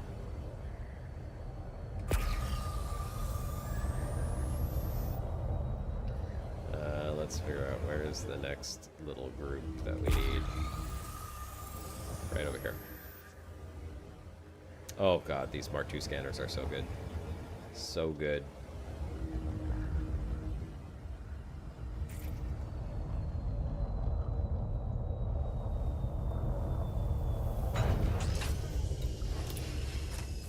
Before Odyssey, I was dreaming to fly out to an asteroid and install cracking bombs manually. I mean, multi-crew mining should have stuff like that. I think that would be amazing. Is there multi-crew on the Type 11? Like, can you set that up where people have different functions? Like, one person's firing the bombs, one person's monitoring the depth or something like that? I know Star Citizen has some... I hate to talk about Star Citizen, you guys know that, but... I mean, I know Star Citizen does have some kind of multi-crew mining. I haven't seen it or tried it yet, but apparently it's a thing, right? It has a fighter bay. Well, I don't know what the fighter bay would do, though. Right here. Like, I'm talking how there are different stations. I know Star Citizen has different stations in it.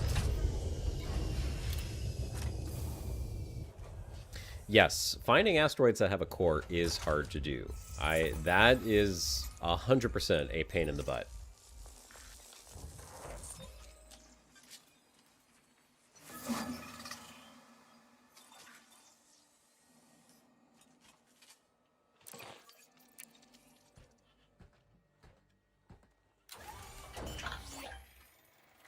When you look for tritium, you may find some grass too. You know, the Nomad would be kind of cool for space mining. I mean, if you had sort of like the ability to get out of the ship and plant bombs manually in 0G, which, God, Elite Dangerous would just be so much better if they had that type of thing going on. Nomad would be pretty cool for that. You know, you fly your Nomad around kind of like as your mining ship is going through the asteroid fields, and then as the main mining ship is shooting its lasers off, a little Nomad could kind of like fly you to different spots, and you could just kind of like EVA out the sides of it or something. Put your buddies on board. Yeah, mining ships in SE, they have a few stations and you need a few people to run it all. Yeah, that's exactly what I'm talking about.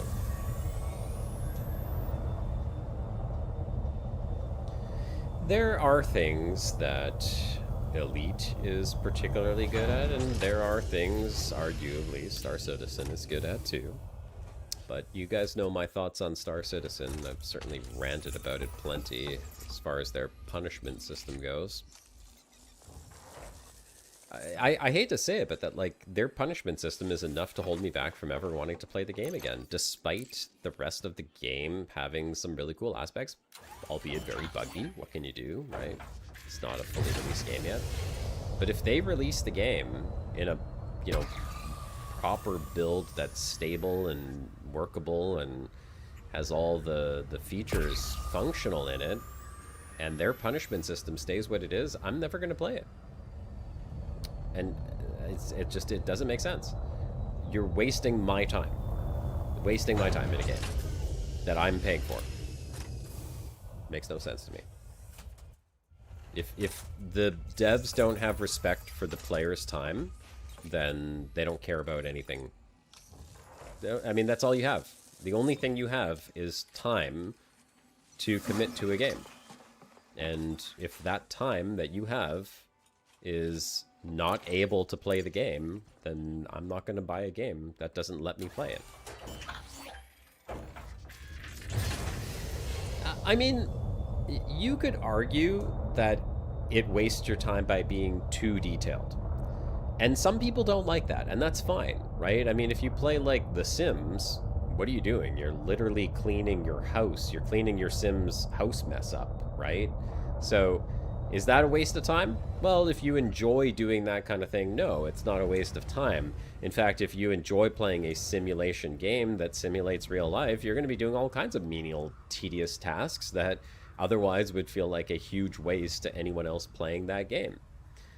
Star Citizen's realism, like walking around and having to take trains to get around the station, and you have an apartment and you can decorate and all that stuff, like, I don't consider that to be a waste of time. The waste of time is when you actually want to play in that world, but the punishment for doing something that is considered bad in the world basically says you can't play the game anymore. Oh, you did something in the game that is considered negative, and so to punish you for doing that thing, we're going to make the game unplayable. What?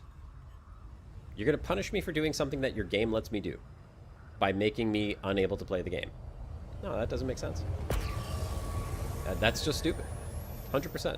It's pure stupidity. Dumbest thing I've ever seen. Worst game mechanic I've ever seen in the history of every single game that I've ever played. I honestly cannot think of a worse mechanic in a game than that. Lock the player out from being able to play the game.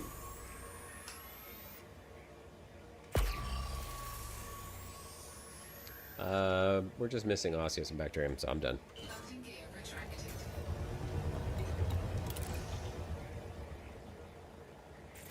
The only reason you paid $20 for Star Citizen when it was new is because I wanted a cool new Wing Commander or Free Space story. Yeah, 100%. I love Wing Commander. Wing Commander was one of my favorite games ever, man. I still have the discs, the Wing Commander discs from like every Wing Commander game going way, way, way back right to the very beginning. Wing Commander is amazing. Thank you, Chris Roberts, for all of the work that you did in those games. But, and this is a big but, screw you for locking me out of the game that I paid $20 for and wasting 24 hours of my life.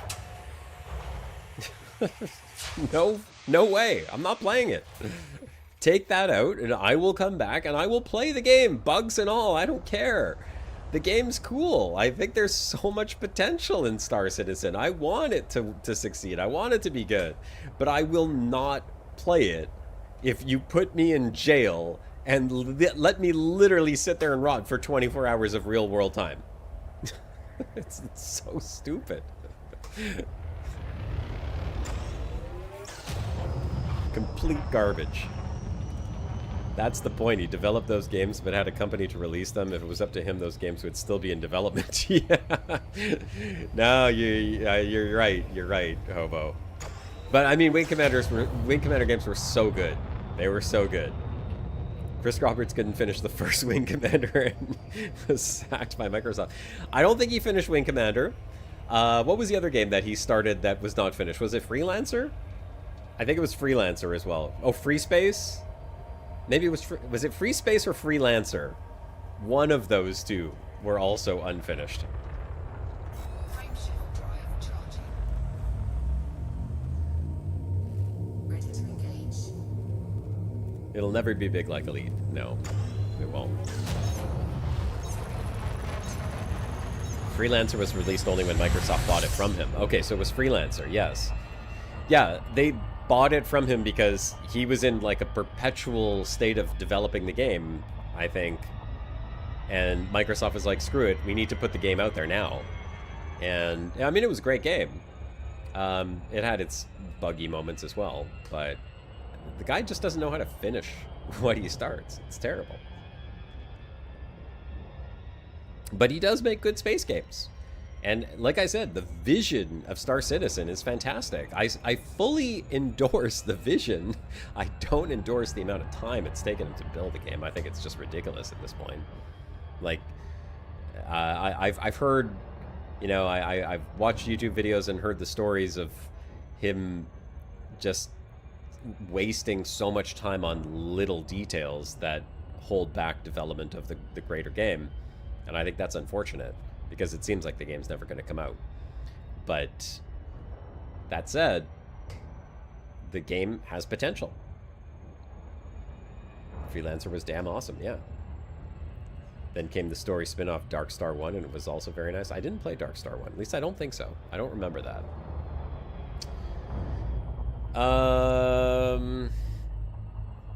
Yeah, you know what, guys? I'm going to call it here. I'm getting kind of hungry. It's 6:09. I know sometimes I let the stream go 4 hours, but I'm particularly hungry today. We had a brunch with the family and didn't have a proper lunch, so I think this is a good place to call it. 1.367 billion in exobiology. Let me put that on screen. That's where we're at. 12% on the bingo card. We've made some decent progress. I will continue this jump. By the way, if you do want to join up on this crazy expedition that I'm going on, this is the system that you are going to want to get to. Where is it? My yaw is completely broken. This is the system that you're going to want to get to. HypeBA AIM AA-AG2. Let me put that in the chat for anyone who wants to copy that. There you go, Hobo. I'll put that in Twitch chat for you as well. Feel free to come and meet up with me. That's where the fleet carrier is stationed. That's where most of my operations are going to be centered around, at least for the foreseeable future. I will be moving on to the Monkey Head Nebula, which is not far, probably just 1,000 light years or so, maybe less, away from there, maybe like 700 light years away from where I've got the fleet carrier parked. Want to check out that nebula, and then from there we are going to take a long journey through this outer arm of the galaxy, come around here, swing into Colonia, grab my upgrades for the fleet carrier as well as the engineers, and then move our way back out and circumnavigate the galaxy, probably around to Beagle Point, and make that final stop at Beagle Point that I have never done before continuing on, and we'll figure out where we're going to go from there. So if you want to make an incredibly long and crazy exploration journey, feel free to meet up around that area. I will be on stream next Saturday, same time, same place, of course, 3 p.m. Appreciate you all being here. Let's throw the 07s in chat. I will call you out by name if you do. I know there's a bunch of folks in here right now who are regulars, so thanks as always for joining the stream and for your company and your chat. Top Blazer, Space Clips, Scarecrow, Spike, TN Bison, Andy K was in here before. Oh, you already got your salute in there. Alex, Secure Tom, I'm just going up through some names here who I seen. John Baker. Oh my gosh. I gotta scroll up. Anyhow, you guys are awesome. Vanessa Bardot. Oh, Vanessa, you've been in here since the very beginning, so thanks for joining in right at the beginning. I think you were like one of the first in here. Scarecrow. Appreciate your patronage, your follows, and if you haven't already, please like and subscribe, because, you know, this is YouTube and you gotta say that stuff. Until next time, this is Commander Josh Hawkins, signing off. Be safe out there, folks.